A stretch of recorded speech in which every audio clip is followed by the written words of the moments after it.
Bonjour à toutes et à tous et bienvenue pour ce 6e épisode de Parlons Bad. Aujourd'hui, je suis accompagné comme d'habitude d'Esteban, Mathéo, Louise à la régie qui est de retour et Adèle Fionneau, joueuse au pôle espoir de la Ligue des Pays de la Loire. Bonjour à tous. Salut. Bonjour à tous. Bonjour. Coucou. Pour commencer, comme d'habitude, 2 minutes pour Adèle pour se présenter rapidement aux auditeurs. Donc moi je m'appelle Adèle Fionneau, je suis au pôle espoir de badminton depuis 6 ans. Je suis rentrée en 6e et après on a intégré la Chapelle-sur-Erdre La Chapelle-sur-Erdre en 3e et ça fait depuis que j'ai 5 ans que je fais du badminton.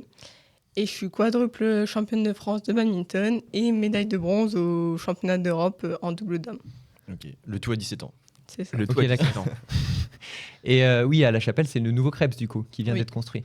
Ok. Donc, pour continuer, chacun une petite actu. Dis-nous, Esteban, comment Ah, c'est moi qui commence. Ah ouais, c'est toi qui commence. Aujourd'hui, c'est toi qui décide. Alors, petite actu. Oui, plusieurs actus en vrai. Je vais faire les deux. Mon gros week-end là qui arrive. Donc, je vais commenter pour la première fois un match de badminton à la télé. Donc, je vais commenter Rostrenain Mhm. contre Chambly. Voilà, donc c'est une rencontre de top 12 qui va être en vrai ultra intéressante. C'est ma toute première expérience à la télé. Et en Génial. vrai, je mets un peu tout en œuvre depuis que je suis en B1 pour arriver à ça. Donc j'espère que je vais pas faire le con, mais normalement ça devrait bien se passer. Et le lendemain, je suis arbitre en Régional 1, l'arbitrage reprend. Mhm. Donc voilà, c'est cool. Ok, un bon week-end. Ouais, ça va être week-end chargé. Ouais, chargé. c'est clair. Moi, il n'y a pas vraiment d'actu depuis qu'on a reçu Clément. Juste demain, on joue en N3 contre Chaland. Donc une rencontre importante, comme toutes les rencontres, parce que le but, c'est de tout gagner cette année. Donc voilà, il faut se préparer, je me suis préparé. Let's go. Ouais, c'est parti ce week-end. Ouais, pour enchaîner, oui, on joue Chaland ce week-end. Moi, depuis la semaine dernière, tout simplement, je me suis entraîné. Là, j'ai des petits pépins physiques. Je sens qu'il y a une grosse charge d'entraînement. Donc là, j'ai un peu mal à la cheville, mais on verra comment ça se passe. Là, mardi, j'ai commencé à ressentir ça mardi. On verra, mais c'est normal en fait avec le volume d'entraînement. Il faut juste que je sache équilibrer entre repos et entraînement. Donc voilà. Et toi, Adèle ? Moi, je vais voir la rencontre d'interclub de mon club en N1. Je pourrais pas jouer, j'ai un petit pépin physique, mais je vais les encourager, les soutenir. On est dernier de la poule, donc là, il faut le maintien absolument. On va tout faire pour, en tout cas. Ok. Alors, après cette introduction longuement menée, en vrai bien menée par Alexis, on va passer tout de suite aux 3 questions de ce podcast avec en premier, du coup, ta question, Alexis. Comment gérer les bas mentaux ? Donc ici, on va parler des moments difficiles en dehors du terrain. Ensuite, on aura ma question. Comment voit-on aujourd'hui le rôle de la fille en mixte ? Et enfin, la question de Mathéo. Comment gérer ses émotions sur le terrain cette fois-ci ? Écoutez, si vous êtes prêts, c'est parti pour l'épisode 6 de Parlons Bad, saison 2. Alexis Vanek au service. Zéro égalité. Jouer. Alors, pour la première question, c'était donc celle d'Alexis. Comment gérer les bas mentaux, donc les moments difficiles en dehors du terrain ? Alexis, pourquoi cette question aujourd'hui ? Eh ben, parce que ça faisait longtemps qu'on n'avait pas parlé de mental, je trouve. C'est un sujet qui m'intéresse, qui intéresse beaucoup de monde. Gérer les bas aussi, c'est quelque chose qui arrive à tout le monde en fait, parce qu'on ne peut pas être tout le temps surmotivé, on ne peut pas être tout le temps, avoir tout le temps envie de jouer, tout le temps envie de s'entraîner dur. Donc il y a forcément des bas qui peuvent être dus à diverses choses. Mais du coup, comment gérer ces bas-là ? Parce qu'on a des hauts, on a des bas, mais comment les gérer ? Parce que c'est sur la constance qu'on se bâtit en fait. Donc voilà. Est-ce que quelqu'un a une réponse à apporter pour l'instant ? Ouais, moi déjà j'avais un peu classé les bas en différentes catégories parce que il y a pas, en fait t'as le premier bas qui est genre moi par exemple si je prends mon exemple ça va être je vais perdre en N3, je perds mes 2 matchs en N3, je passe une semaine de merde tu vois. Enfin, au moins les 2-3 prochains jours c'est chiant. Et après t'as aussi le bas où je sais pas genre vraiment un tournoi de merde et là en vrai ça dure au moins une semaine. Ouais, après il y a le bas où le bas moi c'était un peu la saison dernière, c'était pas un gros bas mais c'est le bas un peu c'est pas où ça te met vraiment dans le mal mais une saison de merde quoi. Ah, T'as une saison de carrément merde. sur Une la saison durée d'une complète. saison. Ouais, mais Tu tu sais passes une d'une saison- semaine à la saison. Ouais, c'est la motivation, hein. Ouais. Ça change beaucoup, je pense. Moi, par exemple, j'ai eu pas mal de blessures ou de choses comme ça, et le mental, s'il n'est pas là, la motivation, elle tombe direct. Tu lâches. Ouais. C'est ça. Bah ouais, en vrai, je peux en parler de ça aussi, les blessures. Là, Mathéo, je me retrouve. En vrai, cette année, j'ai quand même l'impression que je vais faire une saison blanche. Je me dis à chaque fois que je vais revenir, mais dès que je reviens, je me refais un pépin. Et là, en vrai, je viens de passer 3 mois sans bad. J'essaie de reprendre, mais bon, du coup, j'ai une première séance de kiné, c'est bon. On sait ce que j'ai, j'avais actualisé. C'est une anthésopathie, machin là. Donc je sais ce que j'ai normalement. Là, c'est la dernière fois, je crois que tu avais dit que c'était Osgood. La dernière fois, on m'a dit que en fait, le médecin avait dit que c'était good. Au dernier Après- épisode, tu l'avais dit ou pas? Je sais pas si j'avais Je crois réactualisé. que tu l'avais dit, il me semble. Que j'avais réactualisé. Ouais. Bah écoutez, j'ai ma première séance de kiné bientôt. Ouais. Voilà. Et acter cette séance de kiné avec les soins qui vont avec. Donc j'ai hâte de la faire pour voir comment ça évolue. Mais ouais, comme j'expliquais, en gros, là j'ai vraiment l'impression que ma saison elle va être blanche où je vais un peu tout perdre. Mais j'ai un peu espoir dans le sens où c'était comme ça l'année dernière déjà et j'ai quand même fait plusieurs perfs. C'est-à-dire que là, en gros, jusqu'à fin mars, je perds pas de points. Parce que déjà l'année dernière, j'étais blessé sur toute la période de début d'année. Donc on verra comment ça évolue. Mais ouais, faut s'accrocher en vrai parce que voilà, ça fait 3 mois que j'ai pas fait de bad. J'ai essayé de me rentraîner. Dès que j'essaie de me rentraîner, j'ai la même douleur qu'avant. Et en fait, c'est dur d'aller au bad, de voir tout le monde bouger et de se dire que toi, tu es incapable de le faire. Et ça frustre en vrai, parce que du coup, tu vois tout le monde qui progresse autour. Là, quand je vois toute l'équipe qui progresse, les jeunes qui progressent, etc., moi, en vrai, ça me fout un bon coup. Ouais, le parce train, que- il s'arrête pas, quoi. Et Bah c'est ouais. quelque chose d'hyper important pour toi. Et le train s'arrête pas. Les autres s'entraînent, les autres progressent et évoluent, quoi. C'est ça qui est dur aussi. Après, justement, là, on parlait de comment gérer les bas. Je peux peut-être commencer à y répondre, mais du coup, j'essaie d'évoluer sur d'autres points de ma vie que ça. C'est-à-dire que du coup, là, vu que j'allais plus au bad, sachant que ça prenait quand même une bonne grosse partie de ma vie, j'ai réussi à libérer du temps sur plein d'autres projets, notamment le podcast, notamment le fait que du coup, ce week-end, je bouge un peu. Même dans l'animation, parce que je bosse là-dedans, j'ai un week-end de formation le week-end prochain. À la base, j'aurais dû faire Clisson, mais vu que j'ai annulé, je fais autre chose. Voilà, en fait, ça me permet aussi de couper un peu du bad. Et bah, vu que ça fait longtemps, là, je l'ai accepté, tu vois, je vais prendre le temps de revenir, de me renforcer, etc. Mais je pense que c'est la phase d'acceptation qui était dure. De se dire, bah, je me reblesse encore. Est-ce que je vais revenir ou est-ce que ça va encore prendre des plombes comme d'habitude? Ça fout un vrai coup, tu vois. Ah, le truc, c'est le plus important, c'est l'acceptation, qui, je pense, pour beaucoup de personnes, est très très long en soi. Moi, j'ai mis très longtemps à me dire, faut que j'accepte de pas jouer ou d'aller à l'entraînement juste pour faire de la technique, enfin faire pas grand chose finalement. Mais en fait, c'est hyper important. Surtout que tu as un jeu quand même, je veux dire, techniquement, dans la vitesse, tu es quand même hyper à l'aise. Et la question qu'on pourrait se poser, c'est est-ce que tu aurais ce jeu, est-ce que tu aurais ces armes techniques en fait, si tu n'avais pas eu ces problèmes physiques aussi? Parce que là, je veux dire, au niveau technique, au filet, au niveau jeu dans la vitesse, enfin, je veux dire, tu es super forte là-dessus, même par rapport aux autres filles de ta génération en fait. Donc il y a une question à se poser aussi là-dessus en fait. Je pense que c'est quelque chose qui était déjà un point fort chez moi, mais qui, avec la blessure et le temps que j'ai pu avoir pour ça, m'a permis d'avancer plus vite que les autres sur ça et au final, pas prendre de retard, même si j'en ai pris sur d'autres domaines. Sur la technique, j'ai pas pris de retard finalement. Je suis passée devant. Et combien de temps t'as mis à accepter ta blessure justement, cette phase d'acceptation? En vrai, très très longtemps. Je sais pas trop combien de temps, mais bien plus de 6 mois. Je pense que je suis quasiment à 1 an d'acceptation. Ah ouais? Le temps de vraiment tout accepter, te dire, en fait, c'est comme ça. Même si tu ne sais pas trop ce que tu as, il faut revenir et voilà, c'est comme ça. Ça, c'est quand même, je trouve, une preuve de maturité. Enfin, t'es jeune, tu faisais du badminton tous les jours. Enfin, t'es plus jeune, en fait, Oui. tu es petite, tu fais ça tous les jours. Donc, forcément, je pense qu'il y a quand même le corps, il s'habitue à en faire tous les jours et clac, on te coupe cette source. C'est un manque, c'est comme un manque. Ouais. C'est la même chose. Et ces 6 mois d'acceptation, tu en as fait moins à ce moment-là? Est-ce que tu étais quand même à l'entraînement? Tu allais quand même t'entraîner autant, avec la même motivation? Enfin, comment c'était? Au tout début, la motivation elle était un peu moins là quand même, normal je pense en tant que blessée.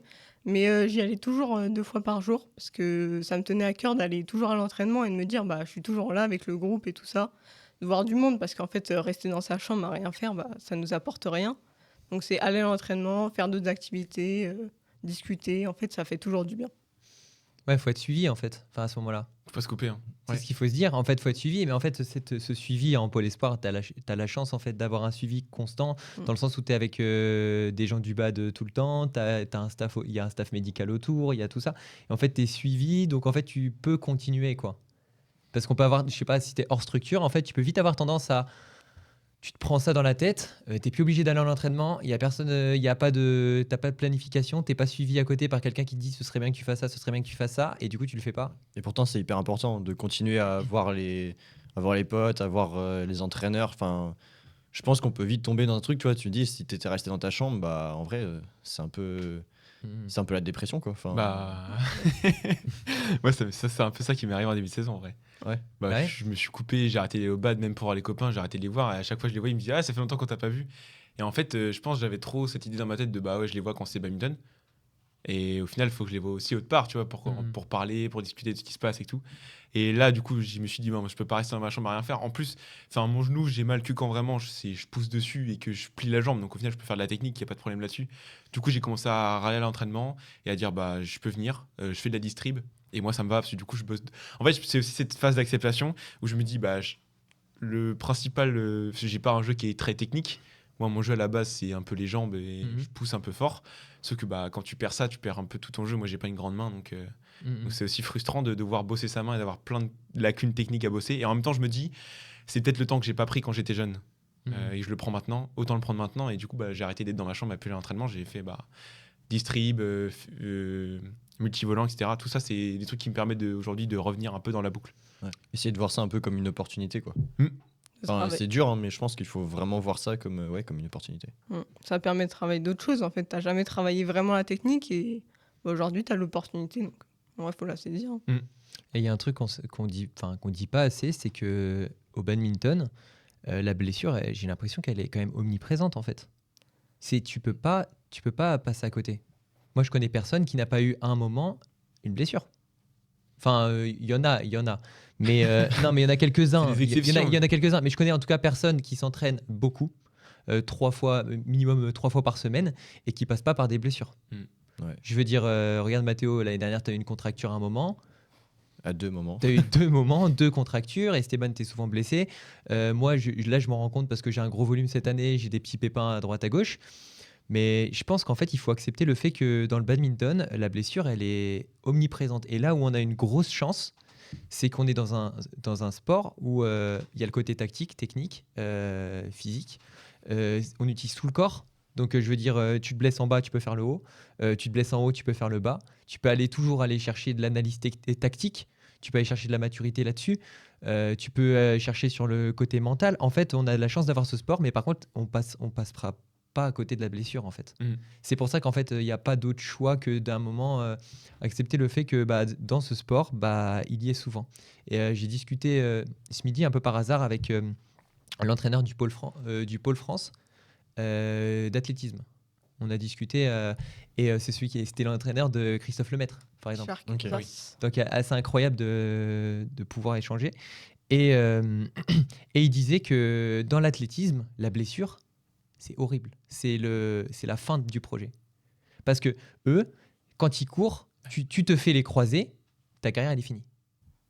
Et je trouve que justement, c'est une chance énorme en fait dans le bad, parce que t'imagines, tu bâtis toute ta vie sur des performances, sur du relais, sur du 400 mètres et tout, et là tu te fais les croisés. Ouais, je vois ce que tu veux Ouais, dire. mais tu peux plus rien faire, quoi. C'est juste le sport, il s'arrête. Ta carrière elle est finie. Nous, le sport s'arrête pas. Ouais. Et du coup, le sport s'arrête pas et on peut bosser plein d'autres trucs. Donc ouais, il y a cette phase d'acceptation, mais par contre, après... Voilà. Ouais. Et si je reviens du coup sur cette phase d'acceptation, il faut comprendre, avoir assez de recul pour se dire, en fait, il y a une partie de ce sport qui s'arrête, mais tout le reste que j'ai peut-être pas eu le temps de travailler, je le fais. Et là, tu vois, le côté regarder des matchs, moi, être blessé tout le temps, ça m'a forcé à regarder des matchs. Et aujourd'hui, même quand je joue maintenant, je regarde quand même des matchs. Donc en fait, ça a ajouté quelque chose à mon jeu, sans pour autant devoir tout arrêter pour faire ça, tu vois. Enfin, je sais pas comment expliquer, mais... En gros, j'essaie de ramener plus de trucs, de me focus sur plein d'éléments autour de juste le fait de jouer. Et derrière, ça rentre dans mon processus, même quand je reprends le jeu. Voilà. Et en vrai, ça m'a été assez bénéfique. Hein. Enfin, on verra c'était bien. ça, c'était il y a 2 ans, je m'étais fait mal, pareil, j'avais une déchirure intercostale. Pendant un mois et demi, j'ai regardé du mixte. Et je restais à l'entraînement pour regarder du mixte. Et juste regarder les matchs. Et je veux dire, 1 mois et demi après, je reviens. J'ai l'impression de comprendre beaucoup mieux les mécaniques en mixte. Le rôle de Et je passe top 50 en fin d'année dernière en mixte. Et là, je descends maintenant, mais en fin d'année dernière, je passe top 50. Et là, tu fais ok, j'ai compris un truc. J'ai jamais été un joueur de mixte. J'ai compris un truc, tu vois. Ouais. Donc ouais, réussir ça. Mais là, on parle vraiment de blessure et ensuite baisse de motivation, quoi. Mais c'est très très important d'être suivi et de pas se couper. Mm. Et d'échanger, ne serait-ce qu'échanger, je sais pas, si on est échanger avec ses parents, échanger avec ses proches, continuer à les voir et tout ça, parce que en fait, tu as de la chance d'être en internat, donc tu peux pas te couper des autres. Tu les vois le Je midi, les vois tous les soirs, tout le temps. c'est ça, tu les vois tout le temps, tu peux pas te couper des autres. Tu es à 200 mètres du gymnase, t'as pas d'excuse pour pas venir, tu vois. Oui, c'est sûr. Et en fait, ça fait plaisir d'aller à l'entraînement, de se dire, bah allez, je vais aller jouer, je vais voir plein de gens. Quand ça va pas, ça fait que du bien. Et ta première blessure, elle est intervenue à quel âge, tu sais? C'était en 2019. Après, j'avais eu Osgood, mais en 2019 où j'ai vraiment eu grosse blessure au niveau du dos. Donc j'avais à peu près 2019, ça fait 5 ans. 12 ans. Ah, tu 12 avais ans. 12 ans. Ouais. Et la phase d'acceptation, tu sais si elle arrivait à cet âge-là ou elle arrivait plus tard? Parce que si à 12 ans, tu te dis que c'est pas grave de plus faire de sport, franchement, c'est... Bah, au début, je pense que je me rendais pas trop compte. Et après, c'est vraiment plus tard où je me suis posé la question de me dire, bah là, j'ai vraiment mal, ça va pas, quoi. Il faut faire quelque chose. Et en fait, après, le processus d'acceptation, il commence. Ok. Et est-ce que c'est là que tu as commencé à résoudre aussi les problèmes? Parce que là, aujourd'hui, je veux dire, ça va mieux, en fait, sur tous ces trucs-là, tu as réussi à les passer, en fait, Bah oui, c'est sûr. au Après, niveau du dos. Après, au début, j'avais un suivi qui me permettait pas de me soigner. En fait, le service médical du Krebs, j'ai fait des examens et tout ça, et en fait, ils n'arrivaient pas trop à savoir ce que j'avais. Donc, pour récupérer et se remettre de la blessure, bah, c'était hyper compliqué. Ils ne savaient pas comment gérer ça, alors qu'aujourd'hui, bah, c'est beaucoup plus facile. Oui, il y a ce côté où tu sais pas ce que tu as et tu veux faire n'importe quoi pour le gérer, sauf que tu sais pas quoi faire. C'est ça. Ouais. Et au final, ça aide pas. Ok. Ça, c'était sur les blessures. Ouais. Mais je pense qu'il y a d'autres périodes qu'on peut avoir qui peuvent être en bas mentaux. Bah, des fois, il n'y a pas trop de raisons des baisses de motivation, j'ai l'impression. Mais il y a ça. Moi, je voulais plus parler d'un truc spécifique où on se prend un mur. Ah ouais? Vas-y, Ouais. dis-moi. Bah, Un mur que tu as oublié avec Valentin. non, mais tu vois le côté où tu fais tes tournois, tu gagnes, etc. Et là, d'un coup, tu fais 3 tournois à 0. Tu fais 3 tournois, tu te fais éclater. 1-1. Moi, ça peut être des périodes où ça peut vraiment me faire du mal. Parce que du coup, tu sais, t'as des périodes de tournoi, t'as une bonne période avant, et là, d'un coup, tu prends un mur, tu sais pas comment. Et je pense qu'au bout de le premier tournoi, tu te dis, bon, je me suis un peu foiré, tranquille. Deuxième tournoi, tu refais 0. Tu te dis, bon, ça fait 2 tournois, j'ai encore le prochain qui arrive. Je pense qu'au bout du troisième, tu te poses les questions en mode, bon, bah, qu'est-ce que je fais de mal? Comment ça se fait que j'arrive pas à développer mon jeu? Et ça, des fois, c'est assez compliqué. En tout cas, moi, quand je l'ai vécu la première fois, quand j'ai dû faire le passage. Bon, à mon échelle, c'était quoi? J'étais D9 et j'ai resté longtemps D9. Et pour monter, je sais que quand je suis passé D7, j'étais trop heureux. Parce que la période entre D9 et D7, elle était tellement longue. Quand tu vois le nombre de points que tu prends par tournoi, tu prends des 1,8, 1,6. Enfin, t'as envie de péter un câble au bout d'un moment. Et puis quand t'as les 6 cotes, après, tu prends des 0,4 entre chaque tournoi.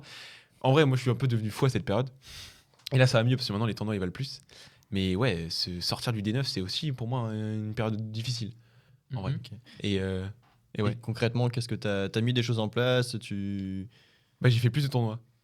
En fait, en gros, j'en avais marre de prendre 0,4 points à chaque fois. Donc, j'ai fait plus de tournois. Et en fait, quand j'avais l'opportunité d'avoir un tournoi où j'étais un peu le dernier du tableau, bah, c'est là où je marquais le plus de points. Mais du coup, tu as associé deux choses là. Tu as dit je perdais 3 fois d'affilée et je gagnais pas assez de points. Est-ce que tu gagnais pas assez de points parce que tu perdais du coup? Parce que du coup, je pense c'est qu'il y a pas deux- le problème des points. C'est vrai qu'il y a deux choses. Ouais, c'est vrai que en fait, Si tu perdais j'y allais 3 les fois deux. d'affilée, C'est vrai. C'est vrai que normal j'allais que les t'aies deux. pas de points. Bah, du coup, du coup, en vrai, 3 fois, je suis pas sorti de poule et je prends pas de points, trop chiant. Trop relou. ok, du coup, en vrai, j'ai un peu lié les deux. Mais en fait, il y a le côté. Ok, je vais séparer. Il y a le côté où, bah, toute la période des 9, des 8, tu galères à prendre des points. Ça, c'est une période qui est compliquée parce que tu as envie de progresser, tu te dis que tu peux avoir un meilleur niveau, mais tu prends pas de points, même en faisant des bonnes perfs. Et il y a un autre moment où tu arrives à un certain niveau et tu fais des tournois où tu fais 0. Voilà, et bah ça, c'est deux périodes qui sont compliquées à gérer. Et pour répondre à ça, je me dis que soit faut s'armer de patience et retourner à l'entraînement, et peut-être plus se la donner à l'entraînement du coup, et moins aller en tournoi à ce moment-là. Quand tu vois que ça rate un peu les tournois et tout, tu te dis bon bah, comme dirait Alexis, on fait une petite période préparatoire et ensuite on revient. Après, on en a déjà parlé, la période préparatoire, elle est intéressante si on veut pas avoir des grosses conditions d'entraînement. Là, en fait, les compètes, il faut partir du principe. En fait, je pense il faut partir du principe que les compètes deviennent l'entraînement. Si ça fait 3 fois que tu perds, bah justement, ton objectif, c'est la prochaine fois peut-être faire un peu mieux, un peu mieux, un peu mieux. Mais en fait, je trouve que quand on a une séance encadrée dans la semaine, je trouverais ça pas judicieux d'enlever les compètes le week-end, parce que ça veut dire que tu enlèves beaucoup de volume de jeu, en fait. Parce que à ce moment-là, c'est sur les compètes que tu progresses. Tu vois, parce que t'as qu'une séance dans ta semaine ou deux. Si tu as 2 séances dans ta semaine et que tu joues samedi, dimanche, si tu enlèves le samedi, dimanche, bah, pourquoi faire en fait? Ok. Tu vois? Ouais, je suis plutôt partisan de ça aussi. Quand c'est une période longue, je suis partisan de enfin, il faut y aller. Et moi, j'aime bien me dire que de toute façon, tout le monde a des coups bas, tout le monde passe des saisons, des semaines de merde parfois. Mhm. Et en fait, c'est là que tu vas voir la différence entre ceux qui vont gagner et ceux qui vont plus stagner ou qui vont progresser plus lentement. C'est qu'est-ce que vous avez fait quand vous étiez dans les plus bas. Est-ce que vous vraiment le plus bas, ça vous a enterré et vous n'avez jamais revenir? Ou alors est-ce que justement on a continué et du coup, là, la saison d'après, tout le travail qu'on a fait la saison d'avant, Mhm. là, en fait, on en voit les résultats. Et moi, clairement, c'est ce qui m'est arrivé. Mhm. C'est-à-dire que la saison dernière, moi, c'était pas été terrible. Parce que je revenais d'une saison un peu de fou où enfin, il y a tout qui allait, quoi. Et un peu innocemment, je pensais que ça allait continuer comme ça. Mais en fait, il y a un moment où sinon, je serais déjà. Tu t'arrêtes jamais, en Mais, fait. ouais. Mais en fait, du coup, j'avais passé un peu une saison un peu plate. Et n'empêche que je continue à travailler, d'aller à la salle, etc. Et là, cette saison, ça va beaucoup mieux, c'est reparti. Et je vois les résultats de la saison dernière. Et Mhm. du coup, moi, sur une longue période comme ça, c'est ça que je conseillerais. C'est vraiment, faut continuer, quoi, faut y aller. Mhm.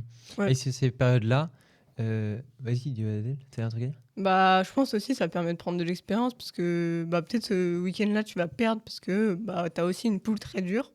Tu vas jouer des joueurs plus forts que toi, mais le week-end prochain, des joueurs un peu moins forts et en fait, tu vas utiliser ton expérience de la semaine d'avant pour au final gagner les matchs de la semaine d'après. Donc, c'est peut être que utile. Mais c'est ça, c'est changer de prisme en fait. Enfin, c'est un truc que vous faites un peu sur les tournois internationaux quand même, Ouais. non? Bah ouais, parce que souvent, à un moment, quand tu rentres dans le monde senior, c'est beaucoup, beaucoup plus dur à l'international.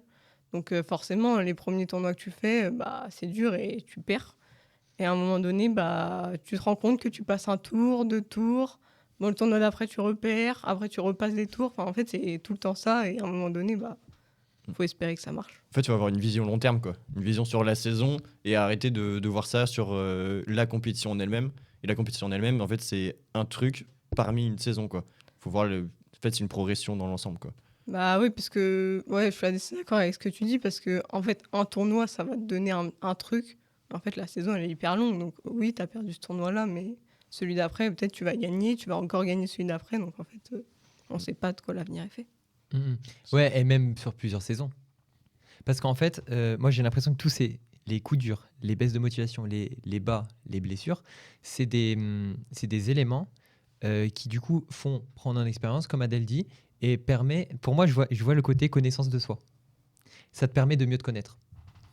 Et en fait, chacun a ses mécanismes pour justement accepter. Je pense qu'Adèle a eu des mécanismes différents d'Esteban, différents de Mathéo, différents de moi pour accepter un truc, pour accepter un coup dur, pour gérer un bas. Mais je pense que chaque échec et chaque blessure va permettre d'acquérir plus de connaissance de soi en fait. Et c'est en se connaissant qu'on va réussir en fait petit à petit à trouver ce qui est le mieux pour nous pour le surmonter quoi. Et je pars vraiment du principe que c'est la connaissance de soi qui va permettre de gérer ça en fait justement, qui va permettre de gérer la blessure. Et je pense que du coup on grandit beaucoup en fait là-dedans.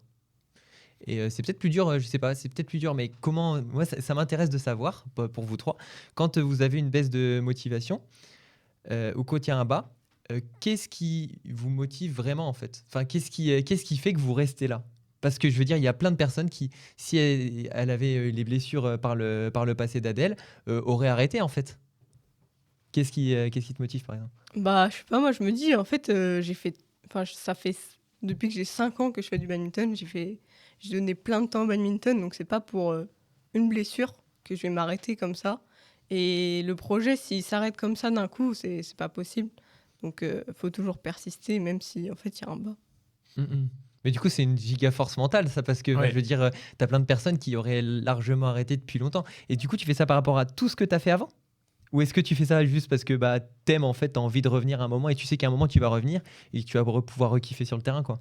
En fait, j'aime la sensation de revenir et revenir et arracher tout le monde, en fait, finalement. Ça, c'est un truc de fou. Et je vais vraiment revenir là-dessus parce que c'est un truc de dingue ce que tu dis. Quand moi, il y a eu ma grosse blessure du dos, C'est vraiment, je me reconnais tellement là-dedans. Quand j'ai eu ma grosse blessure du dos l'année dernière et que je suis revenu en mars et que j'ai fait x3 de mon classement alors que j'avais passé toute la saison avant à rien faire, j'étais en mode ah ouais, mais en fait, tout ce que j'ai fait, ça n'a pas servi à rien. Et là, du coup, maintenant, je sais que faut que je me remette à l'entraînement sur d'autres aspects que ça pour revenir encore plus fort. Mais je rejoins complètement Adèle là-dessus, sur le côté où bah, t'as envie de revenir et quand tu vas revenir, tu sais que tu vas tout casser. Et ça peut être une source de motivation énorme.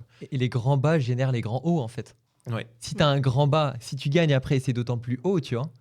Enfin, c'est ça, en fait, ça va ensemble. Tu peux pas avoir de bonheur sans du malheur. Enfin, je sais pas, tu peux avoir que du bonheur, mais à un moment, tu as forcément. Je sais pas, on a forcément souffert un moment pour pouvoir ressentir le bonheur. Sinon, ça voudrait rien dire, en fait. Après, attention peut-être aussi à pas trop en attendre. Parce que je pense qu'il y a peut-être aussi ça, tu as envie de revenir, tu as passé 3 mois de blessé, mais tu as fait plein de techniques, tu te dis, ouais, je reviens, je suis énorme techniquement, tu reviens, tu perds, tu fais... Après, je pense tu restes conscient que tu as travaillé que ta technique ou de l'aspect mental, mais ton physique, il a énormément disparu. Donc en fait, tu es conscient que tu n'es pas forcément à tes meilleures capacités, mais travailler d'autres choses, et en fait, ça te donne encore plus envie d'y aller. Enfin, moi, personnellement, c'est mon cas. Et à ce côté, quand tu étais revenu, là, tu étais revenu un peu de blessure quand tu avais fait ton doublé aux France, là. C'est incroyable. Enfin, elle a fait doubler aux France en revenant. Enfin, t'imagines le haut. Enfin, c'est encore un autre haut que. J'ai déjà. Que gagner les 3 tournois de. Arrête, Daniel Rosé, c'était énorme. Oui, c'était énorme. C'était à la maison et tout.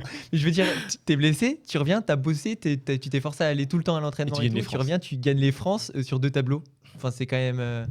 Bah, moi, vas-y, Adèle. Vas-y. Tu voulais pas répondre à ça Si, je peux, mais.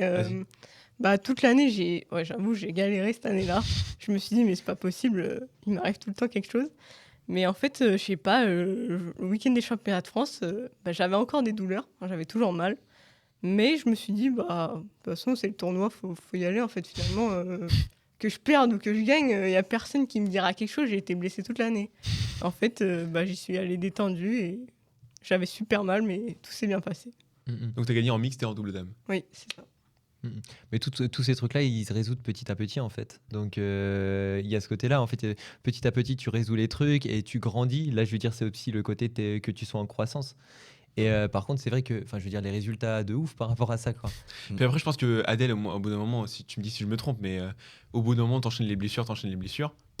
Au bout d'un moment, t'en as plus rien à foutre. Par contre, en vrai, il y a un truc qui, je trouve, porte très préjudice, et ça, c'est pas fou, c'est le côté sélectionneur. Parce que les sélectionneurs voient pas comment tu t'entraînes, et imagine, ils voient que t'es blessé, que t'es pas là, que t'es blessé, que t'es pas là, ils se disent quoi? Ils se disent, la personne, elle est blessée, on va pas la sélectionner parce qu'elle est blessée, alors que c'est débile, parce qu'en fait, les résultats sont là.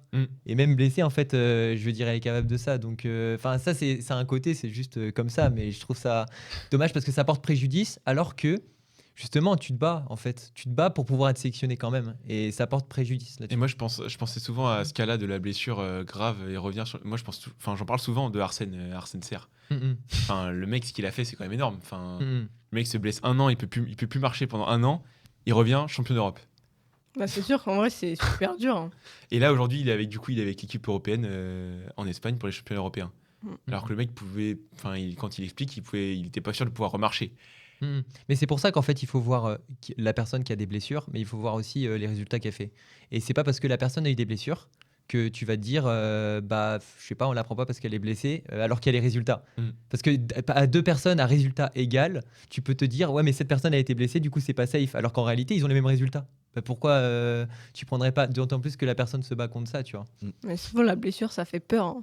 Pas qu'aux joueurs, au staff, à tout le monde. Donc en fait, ils se disent, on les laisse de côté, les personnes blessées. Ils ont le même résultat. Il y en a un qui est blessé, pas l'autre. On va prendre la personne qui n'est pas blessée. Alors que tu as vécu des choses que l'autre n'a pas vécues en plus. C'est ça. Et tu as une force mentale que peut-être l'autre n'a pas. C'est sûr. Et ça encourage d'autant plus à te pas arrêter. Du coup, tu as envie de encore plus toutes les défoncer à la fin, après, quoi, en fait. Ouais. Et toi, tu fais comment pour surmonter justement ces bas de motivation? Ça dépend. Souvent, moi, je me fixe des dates butoirs. Quand ça va être, par exemple, un week-end où, du coup, ça va mettre... Il y a un peu toutes mes routines, un peu tout ce que je fais habituellement qui me mettent bien. Je suis plus autant discipliné, etc. Et je me mets une date butoir. J'aime bien mettre... Allez, et j'ai 3 jours là. J'ai 3 jours, je fais ce que je veux. Si je veux aller manger McDo, je vais manger McDo. Voilà. Et par contre, je sais que là, mercredi, boum, c'est bon. Je reviens et je refais toutes mes routines et là je reviens en force. Tu déprimes, arrête. Mais Ah, mais en vrai, en France, non mais faut c'est quand bête mais c'est ça. Faut comme noter la force mentale que t'as, parce que quand tu tombes dans une période comme ça, t'as un peu envie de te dire bon, là, ça fait 3 jours, si je fais demain, ça va aussi, tu vois. Ah ouais non. Moi, il y a un moment, franchement, il y a un moment, j'étais dans cette période. C'était Ouais. terrible. Après t'as vécu des choses que j'ai pas vécu quand même. Ouais, mais J'ai- bon, j'aurais pu. des blessures à répétition comme ça, moi j'ai jamais vécu. Ouais, mais. C'est ça, mais moi, peut-être que je c'est suis un chacun peu sa comme force toi, mentale. Mathéo. Je suis un peu comme toi, Mathéo, sur le côté un peu tout lâché, tu vois. Ouais. Mais le problème, c'est que moi, quand je lâche tout, en fait, Ouais, Moi- je moi, pense les qu'on a bas- 2 dimensions de tout lâcher. moi, les bas, ils arrivent à un moment où je me dis, un moment, je suis très fatigué. Je sais pas, en retour de compète, par exemple. Retour de compète ou un moment où je suis très fatigué, j'ai une grosse semaine et tout. Et là, je vais craquer sur un truc. Je vais craquer sur un truc où je vais avoir un truc qui va arriver et qui va me plomber. Et là, je vais être fatigué encore plus. Sauf que du coup, comme je suis fatigué encore plus, et ben, je vais lâcher les autres trucs. Je veux dire, hygiène de vie, sommeil, tout ça. Et en fait, je lâche tout. Et à ce moment-là, c'est un cercle vicieux parce qu'en fait, tu es fatigué, du coup, tu as un gros bas. Du coup, tu tiens pas les trucs, tout lâche. Et comme tout lâche, bah, du coup, tu te sens encore moins bien. Et c'est un cercle vicieux où tu peux rester longtemps, hein. Et en fait, moi, le truc que j'ai là-dessus, c'est je fais pas comme toi. J'essaye. Je te jure, avant, j'essayais. Je me mettais une date sur mon frigo. Tu t'en souviens, ça ou pas? Ouais bah à chaque fois que je ramenais chez toi elle était différente. Je mettais une date. Je disais, bon, là, on est le 22 décembre. Je marquais l'année quand même. Tu vois, en mode au cas où ça dure des années, tu vois. Bon, là, à partir de maintenant, je fais tout bien. Et en fait, je tenais jamais rien. Et en fait, les trucs qui m'ont permis de sortir de ces bas, c'est une chose. C'est je me mettais un défi sur une chose. Ça pouvait être le sommeil, la nutrition, ça pouvait être les écrans par exemple, si je sens que en fait je fais que d'aller sur mon tel pour ça. Et je me fixe une chose, j'ai un défi. Je fais un défi avec quelqu'un là-dessus, genre en mode si je le tiens, on se paye ça ou je sais pas quoi. Et en fait, ce défi, comme il y a l'ego qui rentre en jeu, je suis obligé de le tenir le défi. Et là, en fait, comme je tiens un truc, ça va peut-être être que le sommeil, et ce truc va faire que je vais me sentir un peu mieux, un peu moins fatigué. Et du coup, comme je vais me sentir un peu moins fatigué, je vais me sentir un peu moins mal mentalement. Et du coup, je vais enlever un autre truc. Et en fait, je fais le chemin inverse. C'est je pars d'un cercle vicieux à un cercle vertueux. En fait, t'enlèves petit à petit les moments de faiblesse que t'avais, t'enlèves un par un. Là où je rajoutais tout ce qui me rend fatigué, j'enlève un à un Ouais. les trucs qui me rendent fatigué. Je pense que le sommeil, c'est le plus important. Et des fois, c'est le sommeil, mais des fois, c'est pas tant le sommeil que ça. Ah ouais? Il y a pas longtemps, je l'ai fait sur les écrans. Oui, Parce que je passais trop de temps sur les écrans et je me suis dit maintenant je vais faire ça et ça m'a fait un bien fou, ça m'a fait une espèce de cure de dopamine où je me sentais beaucoup mieux après et j'ai changé juste ça et ça a changé tout le reste. Après, juste ça, t'es quand même passé à 30 minutes d'écran par jour, Non, juste c'est- après manger. Ouais, après Une heure. manger, après chaque repas 30 minutes et pas après 23h15, c'était ça. Ouais. Mais ça suffit largement. Parce qu'en fait, comme on fait des trucs sur les réseaux avec Mathéo, on fait des vidéos et tout, on a vite tendance à regarder les résultats, comment ça se passe, comment ça évolue les vues, les trucs et tout. Voilà, tu te prends un shoot de dopamine. Sauf qu'une fois que tu tu as fait ça, Insta, il t'a harponné. Et là, tu vas voir d'autres trucs, tu vas commencer à regarder. TikTok. Et je passais trop de temps dessus. Incroyable. Mais en tout cas, ça, c'est un mécanisme à moi. Mais je pense que c'est vraiment... La connaissance de soi, elle est au centre de tout. Faut se là-dessus. connaître. C'est ça. Ouais. Faut savoir ce qui nous fait plaisir aussi dans les moments où on est en bas et faut avoir d'autres sources de motivation, je pense, que le bad. Faut trouver d'autres sources de motivation. Ouais, il y en a Ça, qui ont, c'est- il y en a qui ont besoin de choses totalement diverses. On n'a pas besoin des mêmes choses. Et par contre, il faut être prêt à l'imprévisible aussi. Moi, je Parce- sais que j'aime bien partir en vacances souvent. Moi, quand j'en ai marre, on part en vacances, on prend une semaine avec la famille, c'est sympa. Tu perds ton match de N3 vacances quoi. non, Pareil mais, non pardon. non, mais les couplets, c'est important, je pense. Enfin, moi, Ouais. je trouve que c'est important. Revoir la famille, tout. Les Ouais, proches. carrément. Ah, mais du coup, tu le trouves dans le lien social aussi. Ouais. C'est quand même ouf parce que tu es tout le temps. En fait, tu te coupes pas. Et c'est limite, tu vois plus de monde. Ouais, je sais pas, j'ai tendance à aller voir mes proches, ma famille. En fait, c'est là où tu retrouves le bien-être finalement, je pense. Ouais, c'est C'est intéressant. ça, ouais, carrément. C'est une manière, chacun a sa manière, quoi. C'est ouf. Bon, allez. Eh bien écoutez, sur cette longue première question, on va pouvoir tout de suite passer à la deuxième question de cet épisode 6 de Parlons Bad, saison 2. 57. Zéro égalité. Jouer. Alors, pour la deuxième question de cet épisode 6, on va passer avec ma question. Comment voit-on le rôle de la fille aujourd'hui dans le mixte? Et alors, pourquoi cette question? Eh bien, tout simplement parce qu'on a Adèle avec nous et qu'aujourd'hui, ton tableau principal, c'est quand même le mixte, si je dis pas de bêtises. Voilà, Ouais, tu joues en mixte, exact. notamment en N1 avec Carquefou. Et donc voilà, je trouvais ça intéressant d'avoir aussi une fille qui puisse apporter son point de vue, une fille dont ce tableau c'est sa spécialité. Et je voulais qu'on reparle un peu de comment nous on a cette vision du mixte. Parce qu'on on en avait un peu abordé avant comment jouer en double, il me semble. Mais on n'avait pas parlé spécifiquement du mixte en tout Il me cas. semble qu'on avait une question On avait là-dessus. hein. un peu parlé, mais c'est vrai qu'on a. C'était En comment fait, bien ça jouer manque en de. mixte De toute façon, ça manque de mixte en général. De toute façon. C'était comment bien jouer en mixte. Je crois que c'était ça. Ou comment Ouais, je jouer en crois. mixte. Et bah là, C'est ça, du la coup, question. c'est cool parce que du coup, on va pouvoir se replonger un peu dans cette question et notamment voir avec Adèle un peu son point de vue parce qu'on n'avait pas eu de point de vue féminin la dernière fois. Donc, quand on parle du mixte avec quelqu'un qui est féminin, c'est mieux d'avoir quelqu'un qui peut représenter la gente féminine. Donc voilà pourquoi j'ai posé cette question et si quelqu'un veut y répondre, si. On rappelle ce qu'on avait dit l'année dernière. Ça peut partir de point de départ. Ouais, alors moi j'avais déjà. Je crois que j'ai des petits points vagues que j'avais rappelés. J'avais dit qu'il fallait jouer pour la fille, déjà, il me semble. Mhm. On avait parlé de ça. Et du fait qu'en gros, il fallait mettre la fille dans les meilleures conditions pour qu'elle puisse finir le point et qu'il fallait pas s'obstiner comme on peut l'avoir à vouloir tout le temps, nous, hommes, se matcher en plein milieu ou sur la fille. Parce que même, enfin, pas dans dans l'optique de finir le point, en tout cas. Mhm. Dans l'optique de mettre dans les bonnes conditions la fille pour qu'elle finisse le point. Voilà, Mhm. ça c'est de ce dont je me rappelle. Mhm. J'ajoutais une nuance pour qu'elle fasse la différence, pas forcément pour finir. Ok. Parce que la différence, ça peut être aussi juste une clique temporelle dans le sens où elle va faire un volant, elle va réussir à prendre un volant qui va mettre dans le retard aussi. Et qui les du coup adversaires. met potentiellement le mec dans les bons timings pour finir le point. C'est ça Ok. aussi. Les rôles peuvent s'inverser. Moi, je trouve la fille, elle va aussi permettre au gars de pouvoir finir le point ou de faire quelque chose qui va amener la fille encore à finir le point, en fait. C'est un cercle vertueux. Et ben justement, enfin si Mathieu tu voulais peut-être dire quelque chose, mais Non, c'est ça. Adèle, toi aujourd'hui tu joues en mixte, c'est quelle position t'adoptes dans ta paire? Est-ce que t'es plus, tu restes tout le temps au filet ou est-ce qu'il y a ce côté où vous échangez un peu plus de position, je sais pas. Moi, je vais très facilement beaucoup avancer. Vraiment prendre le filet tout le temps pour mettre la pression au maximum. Verrouiller des zones en prenant des options pour que le gars il ait moins de zones à couvrir. Et garder le filet au maximum pour que ça relève pour le garçon, justement. Mhm. Ok. Qui va pouvoir attaquer du coup plus efficacement, avoir une mauvaise défense. Et pareil, en fait, il peut jouer pour toi, tu peux jouer pour lui aussi. Quoi. C'est réciproque. Surtout quand t'as Clément à l'intérieur, s'il y a un homme un peu court. Il va s'en charger. Clément Alain qu'on est du coup dans l'épisode juste avant, donc c'est cool qu'on en parle. Du coup la paire a été réunie dans le podcast finalement. Et du coup, prendre des options, comment tu le définirais? Je le définirais en fermant une porte d'options de jeu pour les adversaires. Ok. Dans le sens où, moi, je vais dire, si vous jouez là, moi, je vais finir le point. Donc, vous jouez autre part pour trouver une autre solution.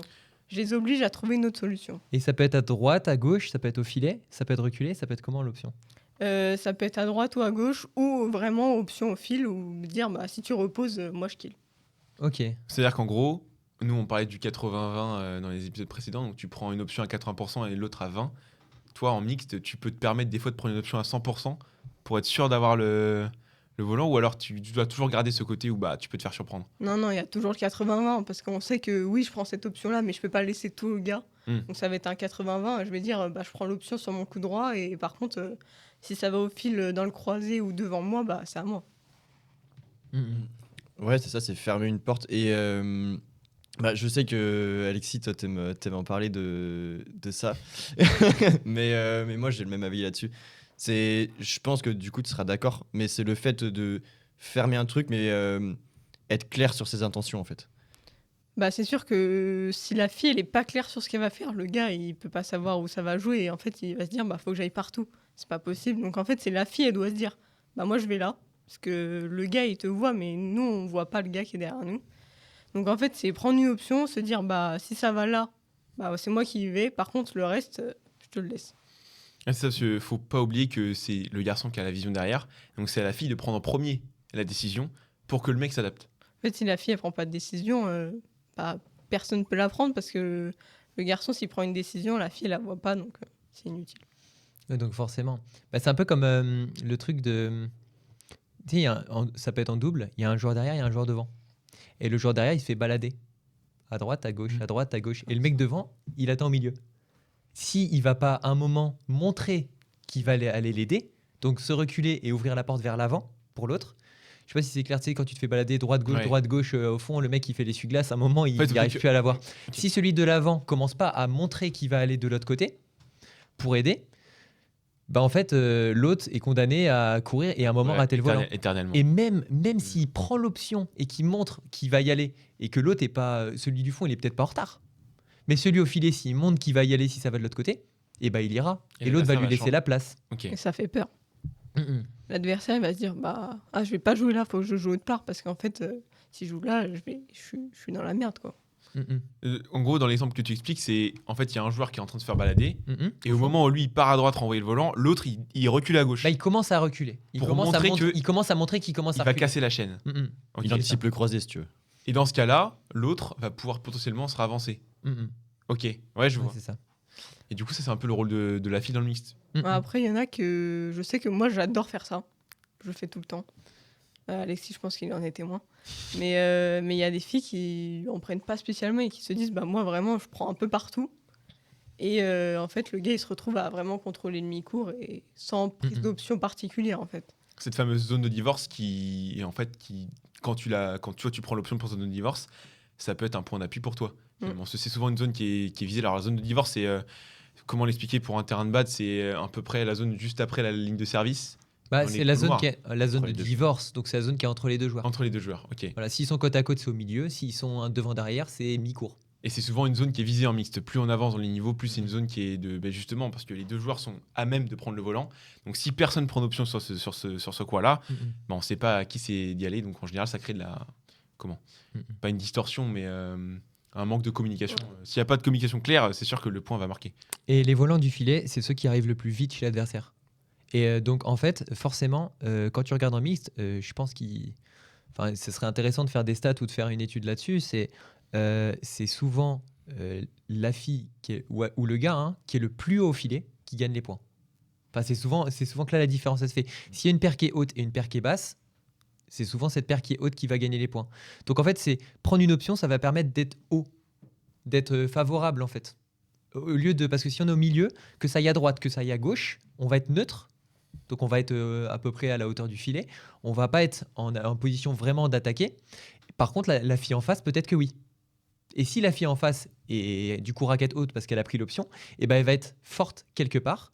Et la personne qui n'a pas pris d'option et reste au milieu va être neutre partout. Et c'est là qu'en fait la différence elle se fait. Parce que c'est la fille qui est le plus haut qui marque, enfin en tout cas qui fait la différence. Mm. Ouais, je vois. Après, la question qui pourrait être super intéressante pour les personnes qui écoutent, c'est comment on choisit l'option qu'on prend. Parce que la fille, elle va à droite, elle va à gauche, elle reste au milieu. Est-ce qu'elle s'avance? Est-ce qu'elle recule? À quel moment? En fait, c'est réussir à juger, se dire, en fait, au début du match, je dirais à peu près jusqu'à 11, se dire, on regarde, on analyse ce que fait l'autre. Est-ce que souvent, il fait ses retours, il fait tout le temps la même chose?